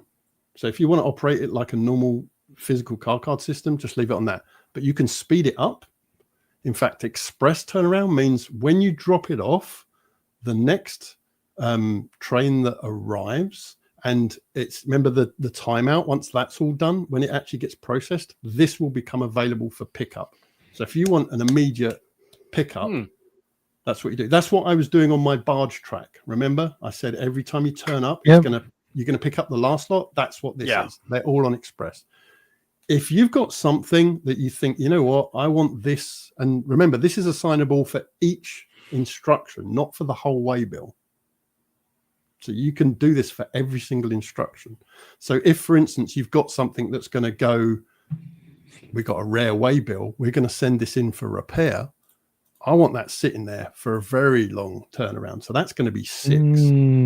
Now, remember the 2-hour timeout sessions? Yeah. That means that's going to sit there for at least 12 hours before that's going to become available again. So you can really take it out of the system, and throw everything, a spanner in the works, like, crap, we haven't got this car anymore. We're going to have to, yeah. So you can do all of that just by manipulating these functions. You could do storage operations with something like that too, right? Where like I have a storage track here where cars that aren't being used by the railroad can just be set on a track and not dug out for a long time. If you want to simulate that, you'd use a waybill. But if you just want to dump it there physically, then you just classify it and just leave it there and no one will pick it up. Yeah, so cool. For this, we're going to do it express. Otherwise, we're going to be here for ages waiting for it to come back. So this is going to Annecy Island, warehouse door 1, empty. The second instruction, by the way, I pressed add instruction if you didn't catch that. Yeah. So the second instruction is it's going to go back to the barge slip, and the commodity is going to be, let's say, tools. Right. So what it's done is it's gone to the warehouse, it's picked up a bunch of tools, and it's been dumped on the barge. Yep. And that's it. We're done. First time, it's going to ask you for a starting location. So what we do is we press starting, select location, and I'm going to select the barge slip for now, because the reason for that is, I don't know why that's spinning. That's interesting. A bug already. So what that's going to do is, because we're dumping all the cars on Annecy Island, I'm starting on the barge slip. So when I arrive on Annecy Island, it's going to process them all. Yeah. So so that should be the boxes taken care of. Let's do a reefer. Let's make 2 of those. The reefer is going to go to Annecy Island. It's going to go to the brewery freight door. Let's make this express as well. Add another instruction, back on the barge slip, and it's going to contain beer. Yeah. Notice the barge slip, because it is technically a staging yard, it doesn't have a turnaround time, because it will just sit in the staging yard until you pick it up and take it out. And you can take it out immediately. There's no, as soon as it arrives, it will process the waybills every time. Yeah. Gotcha. And that's pretty much how staging yards work anyway. So good point, Ron. Yeah. Use a storage yard for storage cars. Yep. Gotcha. Yeah. Yep. Good on you. Okay. So we're going to do a tank. Now, you have to make sure that you don't run out of waybills, and it does check before you operate, you have to give it 1 more waybill than you have cars, because obviously otherwise you'd run out and you wouldn't be able to assign it. So we've got 1 tank car, so we have to give this at least 2, right? Like if you had 100 tank cars, you'd have to give it 101, but they don't have to be on 1 waybill. They can be spread over 50 waybills, right? So the tank car, what were we going to do with the tank car? So we're going to go to Annecy Island. Do you know what? We're good. Actually, let's just do a new one. What would this do? IPEX Plastics. IPEX Plastics. Actually, the feed. Would it deliver or pick up? The feed and grain. It would be. You could deliver, like, let's say you could deliver to the Milner grain, and then you could deliver, like, I don't know, fertilizer. Okay. Yeah. Okay. So they'll be delivering fertilizer. So I don't want to take it to Annecy Island empty, do I? No. So what I want to do is say it's going from the barge slip empty to Annecy Island, and it's going to go to Milner feed and grain, and it's going to contain fertilizer, and that's going to be express turnaround. It's done. So we're now going to have 2 of those waybills. It's done. It's that quick. It's pretty quick. Okay. Wow. So, but here's something else you can do. So we're going to make another tank, but we're going to make a rare waybill, right? Ooh, yeah. Now we're going to secretly do the same thing. We're going to have a barge slip empty. So I'm basically duplicating what I just did. Annecy Island. It's going to go to Milner feed and grain with not furniture, fertilizer, right? It's going to be express turnaround. But feed and grain are going to realize there's something wrong with this tank car. So what we're going to do now is we're going to take it to Annecy, the same location, but we're going to put it in the rip track It's still going to have fertilizer on board because obviously we haven't got rid of it. We're going to leave it there for a very long time, but that's what you would normally do because it's going to get repaired, right? But we'll put it on express just to speed it up. And then defect found, repair in place. Yeah. Mm-hmm. Now, what's going to happen with that is, I'm not sure if that's going to happen during this session, but at some point, without you knowing about it, that's going to get put onto a tank car. You're going to pull it from the barge, and it's going to look normal because it's going to Milner feed and grain, right, with fertilizer. You think, oh, this is the other one. But as soon as it gets there, the next car is going to go, the next train that arrives, because it's on an express turnaround, the next instruction is move it from feed and grain into the rip track, and it's going to have a special instruction written on it saying there's a defect found, repair on the rip track. But you got to take it to Milner Grain first for that to happen. Not necessarily. The fault could be found on the barge. And so then you take it to the rip track. Barge empty, and then rip track with a defect found, because they found it on the barge on the way over, right? So it's not going to go to Milner and Grain. You just straight into the rip track. Yeah. So the way you would set that up is, so it's a tank car, it's a rear waybill.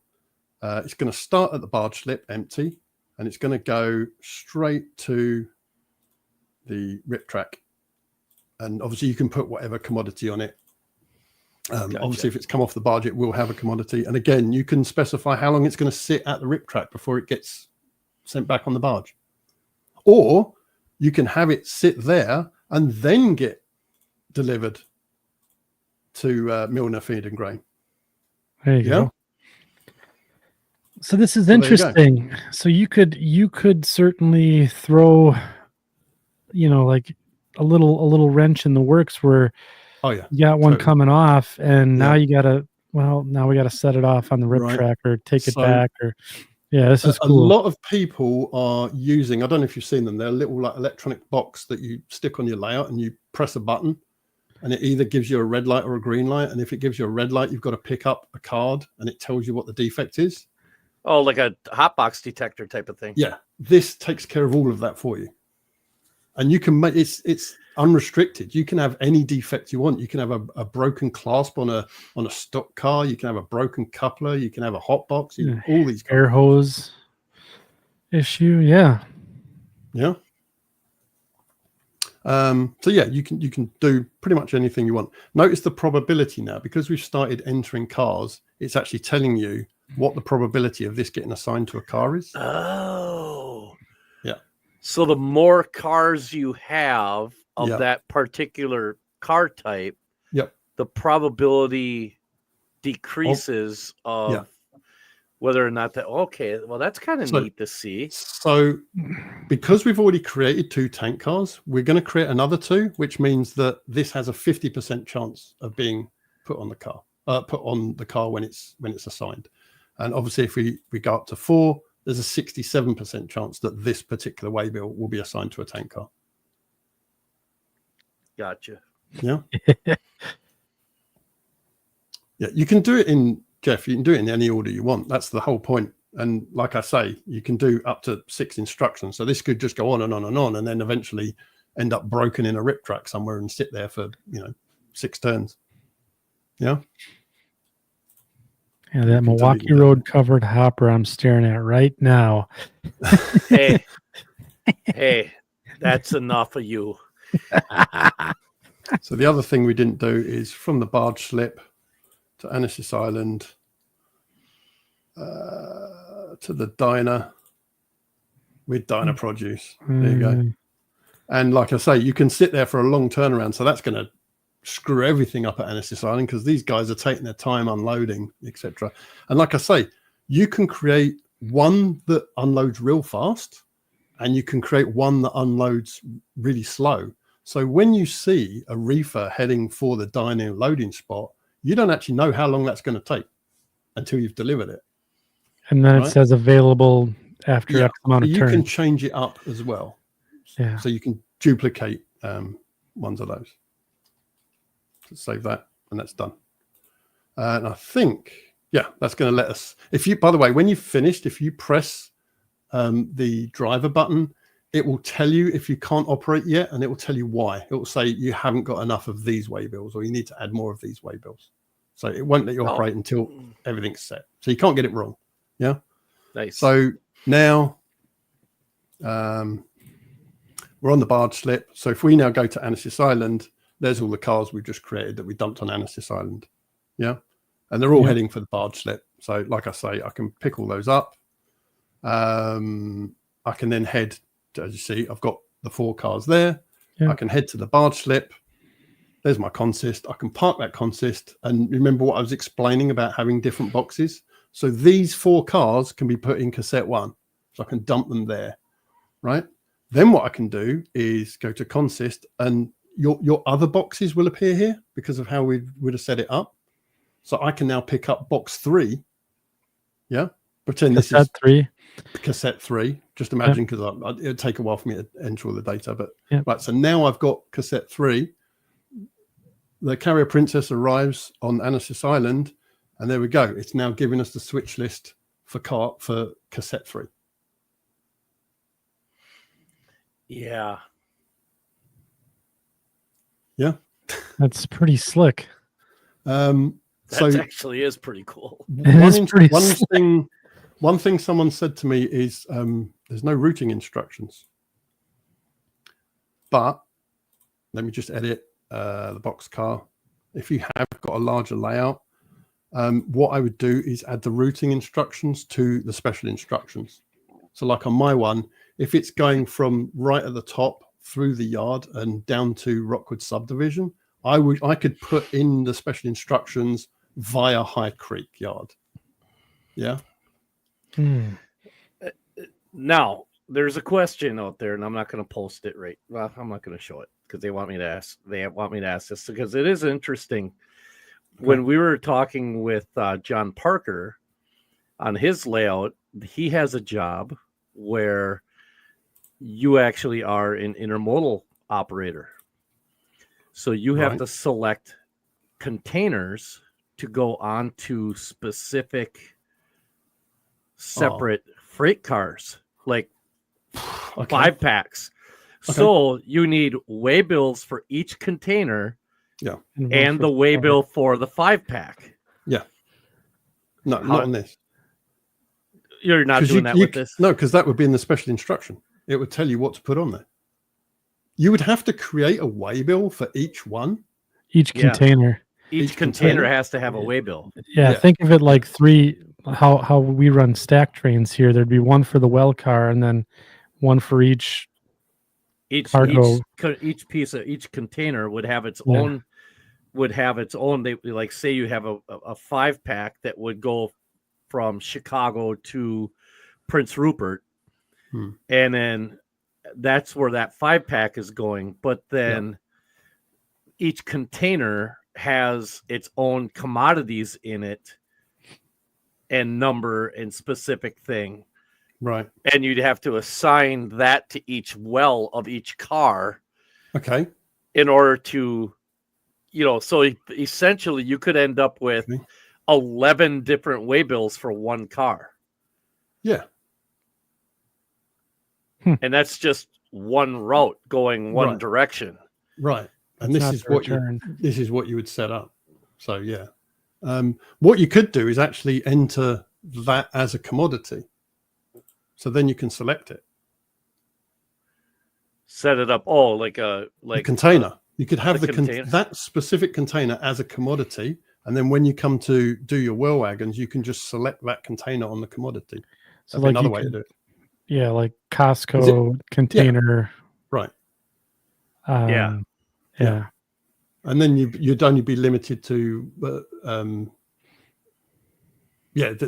it would be unlimited really, because then you'd have to make sure that the amount of waybills that you're creating are how many of those containers that you have. Otherwise, obviously, it can assign that container and you haven't got any left. So you have to make sure of that. Can you designate a well car though? Yeah, because that would be in your type. So it'd be 3-pack, 5-pack, because each section is a separate car. It's one car, Yep. But then you'd have like 5 sections to it, 3 sections to it. Oh, I see what you mean. So a 3-pack, a 5-pack, a single, those are all things we have here in the States, and each one of them could have a multiple from anywhere from 1 to 3 containers on it, depending on container size. Okay, that's multi-commodity per car. Yes. I don't have that ability at this time. Version 2. Jeez, how would you do that? I mean, you could list them in the special instructions. Or could you take and make, or could you make a single car? Because the cars are set up A, B, C, D. Say for a 5-pack, you have it. It's usually, I'm going to get this wrong. So guys, don't start stomping. Mike doesn't on me. do a lot of I'm intermodal. not, I'm so far removed from intermodal. It's not even funny, but I believe it is A, E, D, C, B. Right. So, you know what I mean? So Yeah. A end and B end, and it's C, D, E in between, some way, shape, or form. So you could do each, just like what Jeff was just saying, 1001 A, 1001 C, 1001 D. That would all be one car, and then you could assign a waybill. Jeez. Okay. You could take each, like you said earlier, each container number would have to be its own waybill, and then you could assign those waybills. John. Yeah, I know, John. Only 2 people in the world would use that. Jeez, John Parker is one of them. Right. And Right. the only reason I brought it up is because Ron asked me to. No, that was So cute. Okay. All right. But Here's the a same way. thing Here's a could- way. No, I've thought of a way. Okay. Right. Because you have unlimited commodities, you could set all the variations up in the commodity list. Okay. And then you make a waybill using those different variations. Does that make sense? Yeah, so like if you had intermodal trailers, like say you had a pair of Milwaukee Road intermodal trailers, it could be a MILZ this number and and then the next one might be a Boston and Maine BMZ this number, and those are commodities. Yeah. Right. Yeah. And then it's complicated to set up, but yeah, it would work. You could do it. Yeah, you could do it. Yeah. Yeah. You'd have to, it'll take some setting up, but you could do it. And yes, speed, you're right. The 5-pack does stay together. That's why I said earlier you could have 11. You could have 11 waybills. You have the 5 waybills for the containers and the 1 for the car. The 1 for the car is the one that matters in the train. The commodities are the waybills in that car. Yes. You see what I'm saying? So you would enter it as one commodity, but all 5 containers. Yeah, right. Yeah, and then you make a waybill for those particular 5 containers to be assigned to a particular type of car. Yeah, right. You could do that. So, don't forget, commodities. The actual commodities list is unlimited, so you're not limited to how many you can put in. You could put all the variations of containers in there as individual commodities. Yeah. And then when you actually go to assign that to a waybill, you would then select that particular commodity for that particular type of car. I would suggest you only do 1 at a time for that, because you wouldn't want the same containers being assigned twice, right? Right. So or you could keep it as simple as 20 foot, 40 foot, 45, 48, 53. You could do that, And this actually brings an interesting point to my system. Is when that says 1 car, if I select it for a box, if that's 25%, that is a true 25%, which means that there's only 1 of them and only 1 can get assigned. Once that's finished, it doesn't necessarily go back into the pool to be reassigned. So you will never have a recurring 1 waybill in any one pool. Does that make sense? It would wait till it's finished all the rest of those boxcar waybills until it reshuffles everything, and then it would put this back in. So now it returns back to its 25%. As soon as it's assigned to a car, this probability goes to 0 because it's been assigned. Yeah. right? So it actually could be 8% of the time, depending on how many other cars there are. Correct. Yeah. Yeah. Yeah. Wow. So yeah, but that is a true thing, and it stops it duplicating the same waybill several times during a session. It will wait until all the rest of it depends how many waybills you have. If you've got 1,000, this is going to have to wait for 1,000 waybills to be set before it gets put back into the pool. Gotcha. Yeah. So Yeah, it really, because a lot of systems don't do that. What you'll do is you'll say, I've got one of these, and once it's surrendered, it goes back into the pool, which means, see, what we found is we originally had that, and that's why I had to change it, because what happened was a car was getting, the waybill was getting finished, and then it was getting the same waybill right again. And it's like, well, I've just done this, and it's only got 25%. I've just got the same waybill twice. And that's why I changed the system, and I made it more accurate. So it was actually a good thing that it happened, and it made this a lot more accurate and prototypical, really. Yeah. So the other thing is, once you create a waybill, it's instantly available. And here's the interesting thing. Because this system is in the cloud, you can use it on your phone with mobile data, which means if you're at work, on break, sitting on the toilet, whatever, and you go, you know what, I've got a great idea for a waybill. You log in, you create the waybill on your phone, and it's instantly available by the time you come to operate. Right? Yep. This goes. I'm going, as soon as this is finished, I'm gonna flick the switch, and then everyone's gonna play around with it, I'm sure, and make it fall over, I'm sure. So hopefully not. If it does, don't worry, I'll be watching it for a while. So yeah, as you saw, what I did while you were talking, I was listening. But on that tank car of fertilizer, no, not that one, the other one, tank car of that railway bill, right? Oh, I thought I put it in there. Did I not save it? I was going to put, you remember I said not to put buffer car required?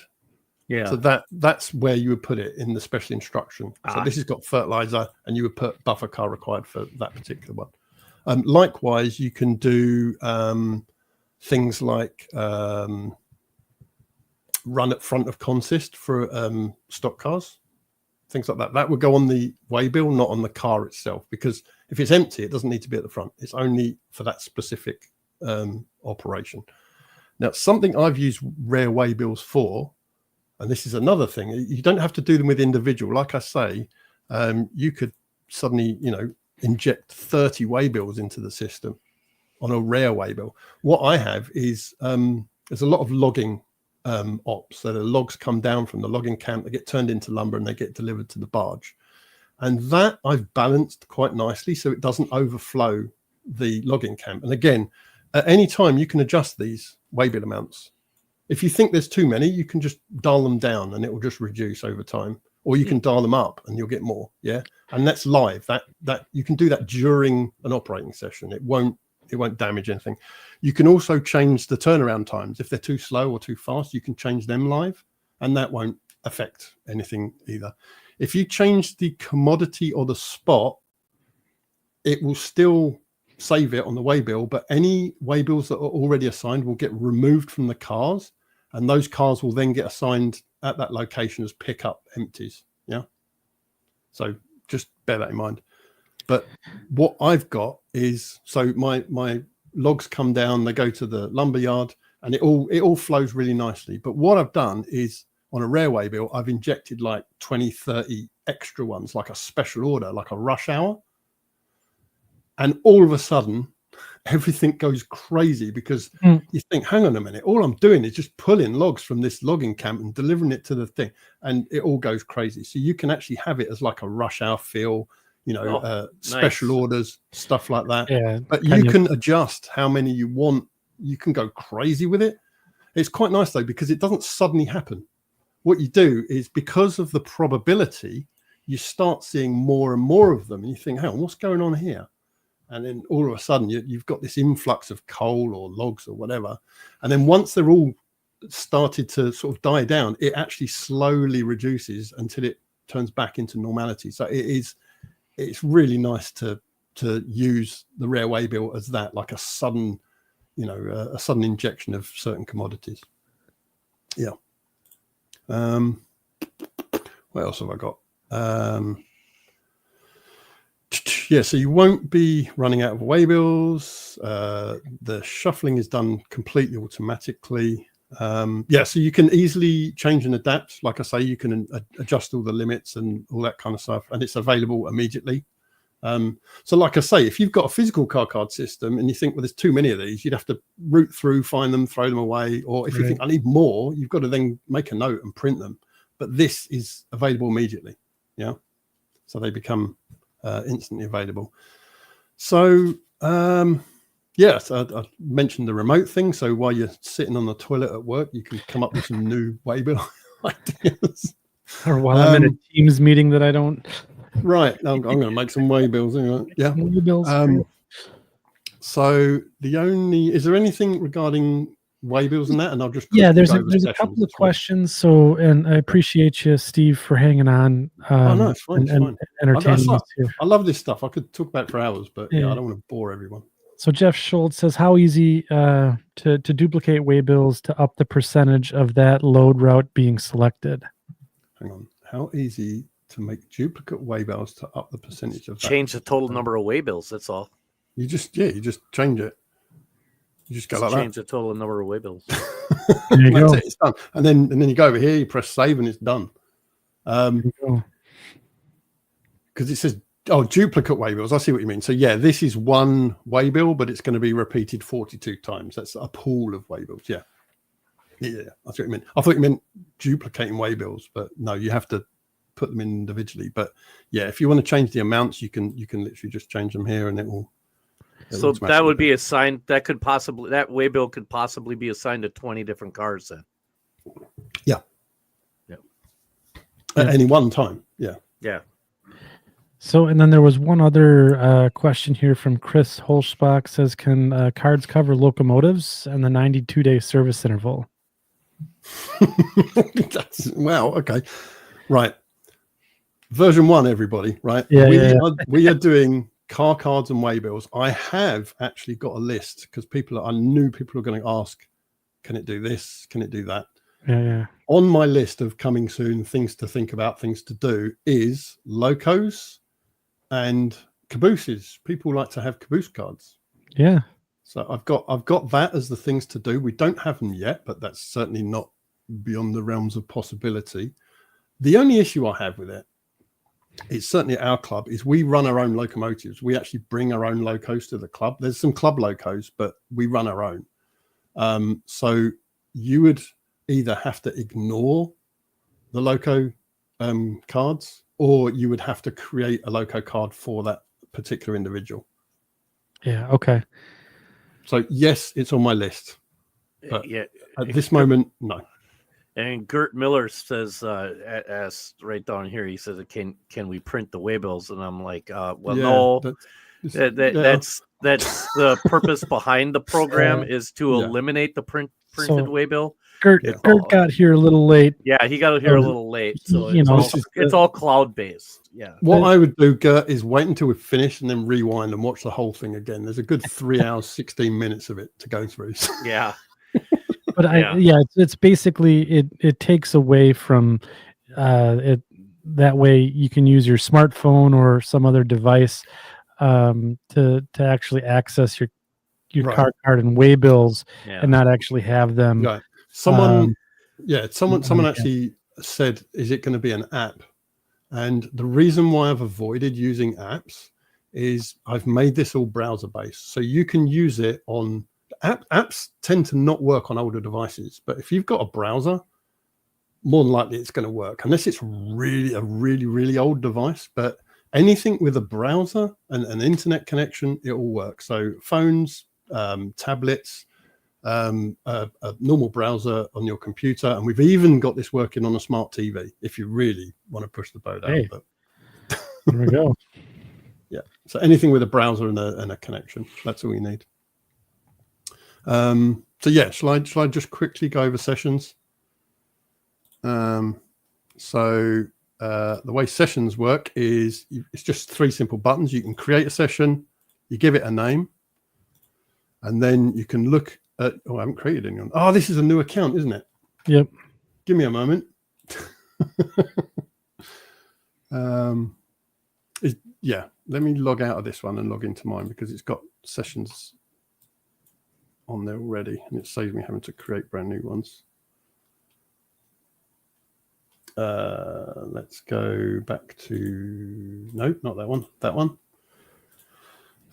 Sessions, and then you go into your sessions once you've created them. So I've got 2 sessions running here. I can go to edit and you see it shows you can add operators to your session. There's the name of it, tells you how many operators there are. So if you've got a massive list of them, you can see straight away, and whether the session's active. Now, like I said earlier, if I switch that off and press update, if anyone's logged into my layout, they'll get booted out and they won't be able to get back in until I've re-enabled it and update. So you can actually switch your ops sessions on and off depending on who you want to log in. Now, these are not sessions per se. What they are just basically user lists. So you can have an ops session with 2 enabled lists, and it means that all the users in list A and list B will be able to access your thing. So you could have, your regular advanced users, and then you could have your training users, and you can disable the training and still have the regular advanced users come in. Yeah. So you can turn groups on and off, as it were. Is there a limit to operators? No. There's no limit. There's a limit to how many lists you can make, but not how many you can have. No. Excuse me. So you might want specific lists for specific days, for example. So it means you don't have to have the same operator on every list. If they're on one list that's going to be enabled, then they'll be able to get in. Yeah. If they're on 2 lists, they'll still be able to get in. And the way that looks like is if I go into other sessions. So these are the ones that I've been invited to. And this is our club layout. All I do, I can delete it, by the way, if I don't want to join anymore. I just hit join, and now I'm on the club layout. As you see, the navigation's changed. My driver menu's changed. I've got different cars. Yeah. But check this for a map. Oh, wow. So this is what it's capable of doing. So yeah. Jeff Schultz has another question here. So he says, can devices stay in a single location and take over trains as the operators arrive at that location? So so what he's saying is, I got a bunch of cell phones, right? Oh, okay. Yeah.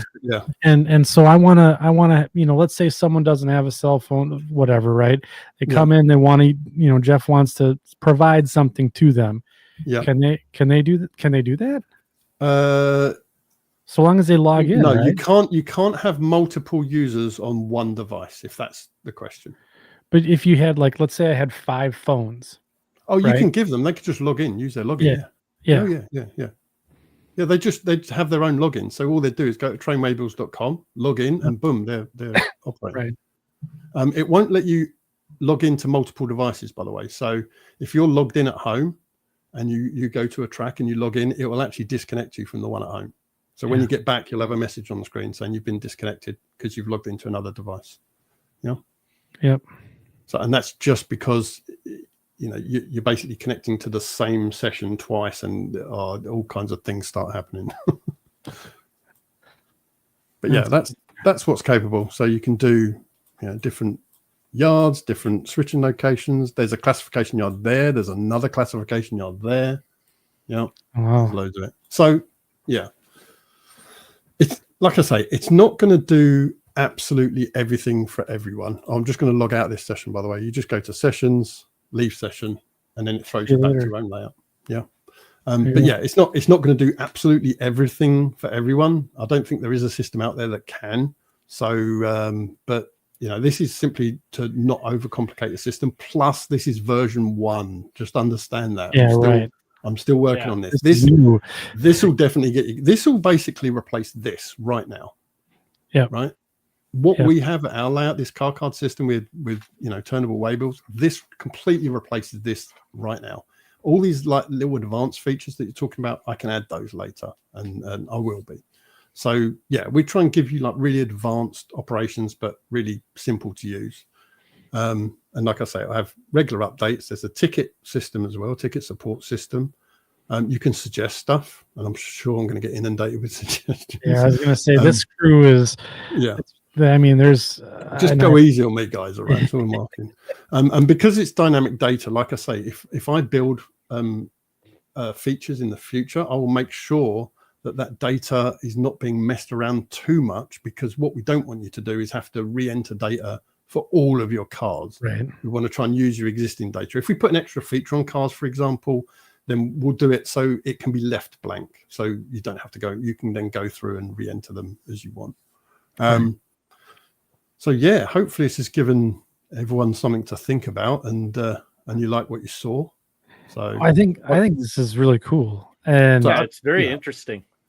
So I signed up myself, and I am chomping at the bit here, because I think the perfect test would be Pine River Junction right here. And I got a beautiful little I guess plywood mill here that I'm ready to start operating on. So so I guess the question is for, I guess if they want to get a hold, if our section crew tonight or anyone who's listening wants to get a hold of you to ask more questions, say about the pricing, or I'm going to do that right now. Oh, let's do that right now. Yeah. So when you go in, there's different types of account. Basically, you have the free account, so you sign up for free and you get all these features for free on the grey one on the far left. So I think you get like 10 cars, 10 waybills. You get like 3 locations. And it's just enough, just like for a small switching layout, or if you just want to try it out and then see how it goes. And then you can have just 1 month for $7.99, and that just basically gives you 1 month. And then when that expires, it expires. There's no like recurring payments for that, and that gets you like 150 cars, and it's all on there anyway. All the information is on there. Right. If you want to do a subscription package, we've actually got it's only $4.99 a month. So when you actually price that over the year, you have to think about how much it costs to build a car card system from scratch. All the boxes, all the printing of the cards, and obviously your time to create all that. Whereas this is real quick, so it just basically replaces all of that. And then if you've got like a super large layout, there is an enterprise one which is $19.99 a month. And that basically gives you unlimited. You can just do what you want. There are limitations to the amount of locations. And what I will say is, if you even bust that limitation, then just get in contact with us, and we'll give you a super advanced account. And we can do power user. Yeah, basically, it's not on the list because it's going to be a special case, that one. But if you log in, I've actually opened it now. So if you log in right now, you will see that there's a second section podcast thing in the middle there. And all you have to do is go in and click that. And that's actually going to give you 2 weeks for free, the advanced account. So that will give you, your 150 cards and 200 waybills, et cetera. But that's for free for 2 weeks. And that's just for people watching the live stream. Now, that is going to be available for the next 48 hours. So for anyone signing up, or if anyone's watching this on YouTube, as long as this has gone out and 48 hours of you're still within the 48 hours, you can still qualify for this promotion. I'm setting up my map right now. There you go. You go. There we go. So that's great. And then again, anyone has any questions, or they want to bring some stuff offline that we haven't talked about tonight, there's on the website, there's a contact section, right? There is, but I mean, if it's sort of general questions, I don't want to get inundated with tickets. I actually want to help if someone has actually got a problem with it. If you just want to ask sort of generic questions, we've got a Facebook group, which you can join. If you join that Facebook group, it's a private group, so no one's going to see all the stuff that you're posting. But I'm going to be monitoring that. So if you want to ask questions, I can easily pick them up there and answer them straight away. And I put that in the show notes description here on the show tonight. So if you go to the description, I think there's a Facebook page and then a group as well. I have links for those there, as well as trainwaybills.com. Actually, something that nobody's mentioned, and I actually want to put it's in my coming soon working on thing. Some people have asked about, instead of having an icon on the waybill for the car, can that be a photo? Yeah. And I am working on that, and that will probably be part of the enterprise, because it's only those kind of enterprise guys that want to do that.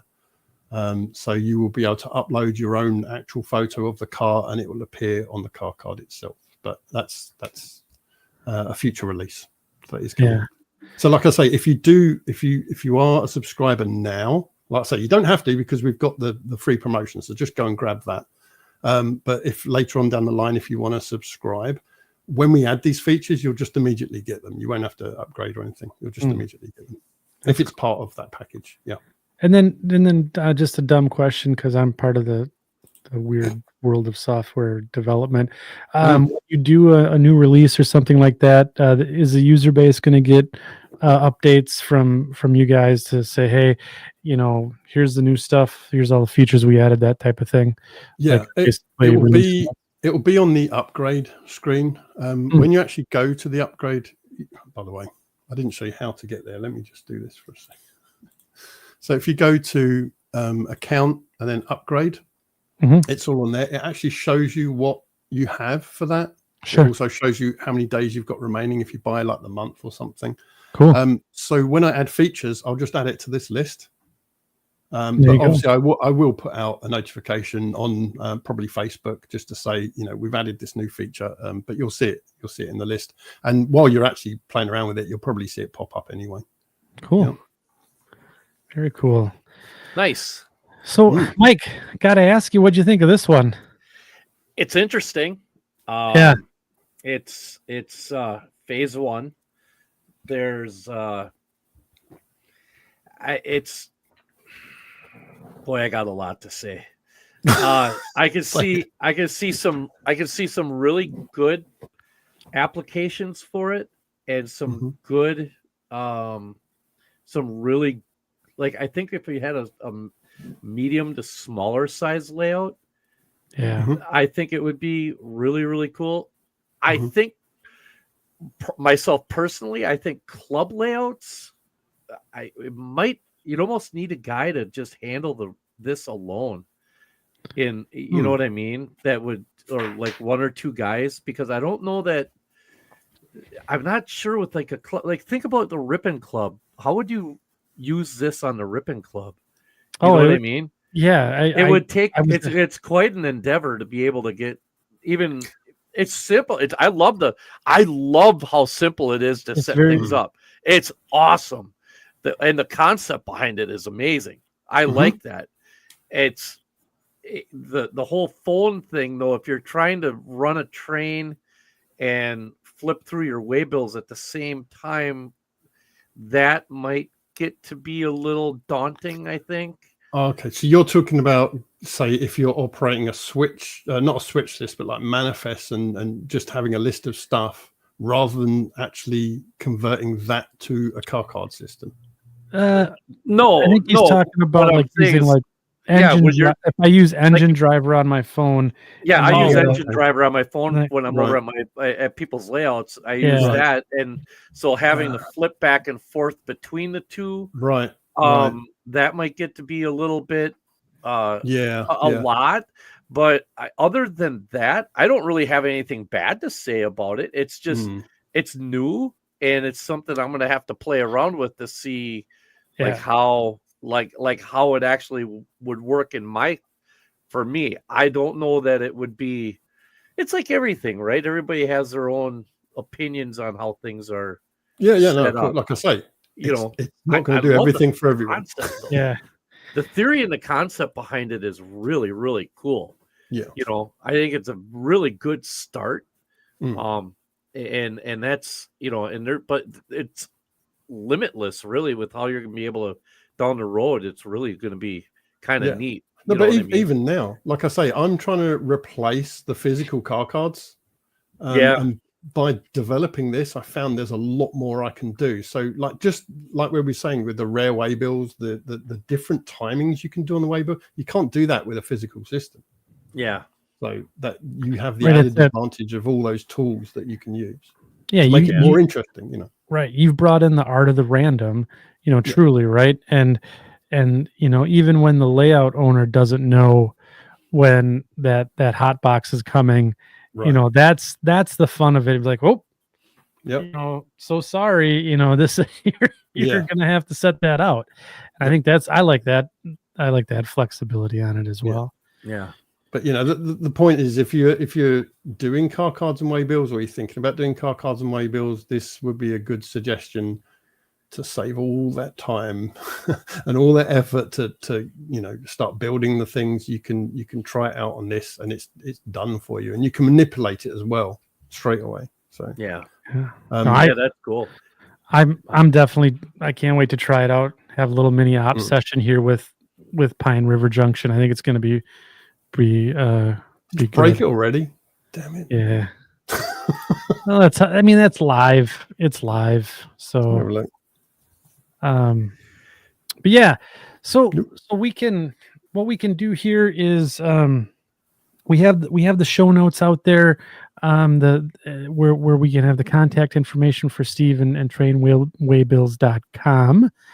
And then also, if you want, I think Steve is part of the Second Section Facebook group as well. Yeah. So if you got any questions about the show there, if you can't find him elsewhere, bring him up here. If you want to talk about it more, in the Section Crew lounge, so to speak, I think it would be great to continue the conversation there. So I'm excited. I think this is great. And I, as a car card hater, I love this. Oh, that's good. I'm glad just for that. No, I just, from the physical, I appreciate, some people have the tactile, they want the physical paper in their hand. Yeah. For me, it's just a nuisance. Yeah. So I love it. So I love this, just being able to have everything right here, and then I got my throttle in my other hand, and away I go. Yeah. That's because that's how we operate. We operate with NCE, right. Power cabs. So we've got a cab in one hand and the phone in the other, and you can do it like that. But fistful of waybill syndrome is the biggest. Yeah, FFWS. Yeah, I learned something tonight. I came up with that. It's not but so I was trying to avoid all the downfalls of using a car card system and try and making it, using technology to actually make it more enjoyable, a lot easier. Like I say, you don't have to worry about the cards. You don't have to worry about the waybills. Right. Once it's done, all you're doing is enjoying the operations. And I've got to stick this car in here somehow, and I've got to move everything around. So it gives you more time to do that, because you can have a lot of time sitting there shuffling through all your cards trying to work out what you're doing. Whereas this is just, it's right there in front of you. Yeah, very good.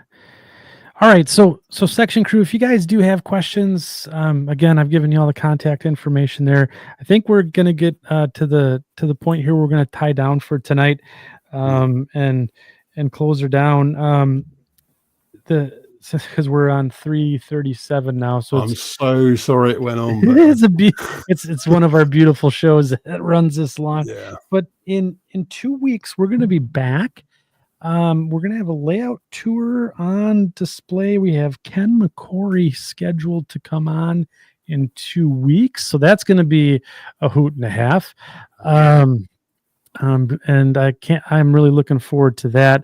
And I do want to just thank you, Steve, I know it was a bit of a process to get you on the show with schedules conflicting and all that, but I do appreciate your patience. And I thought the content was really great tonight.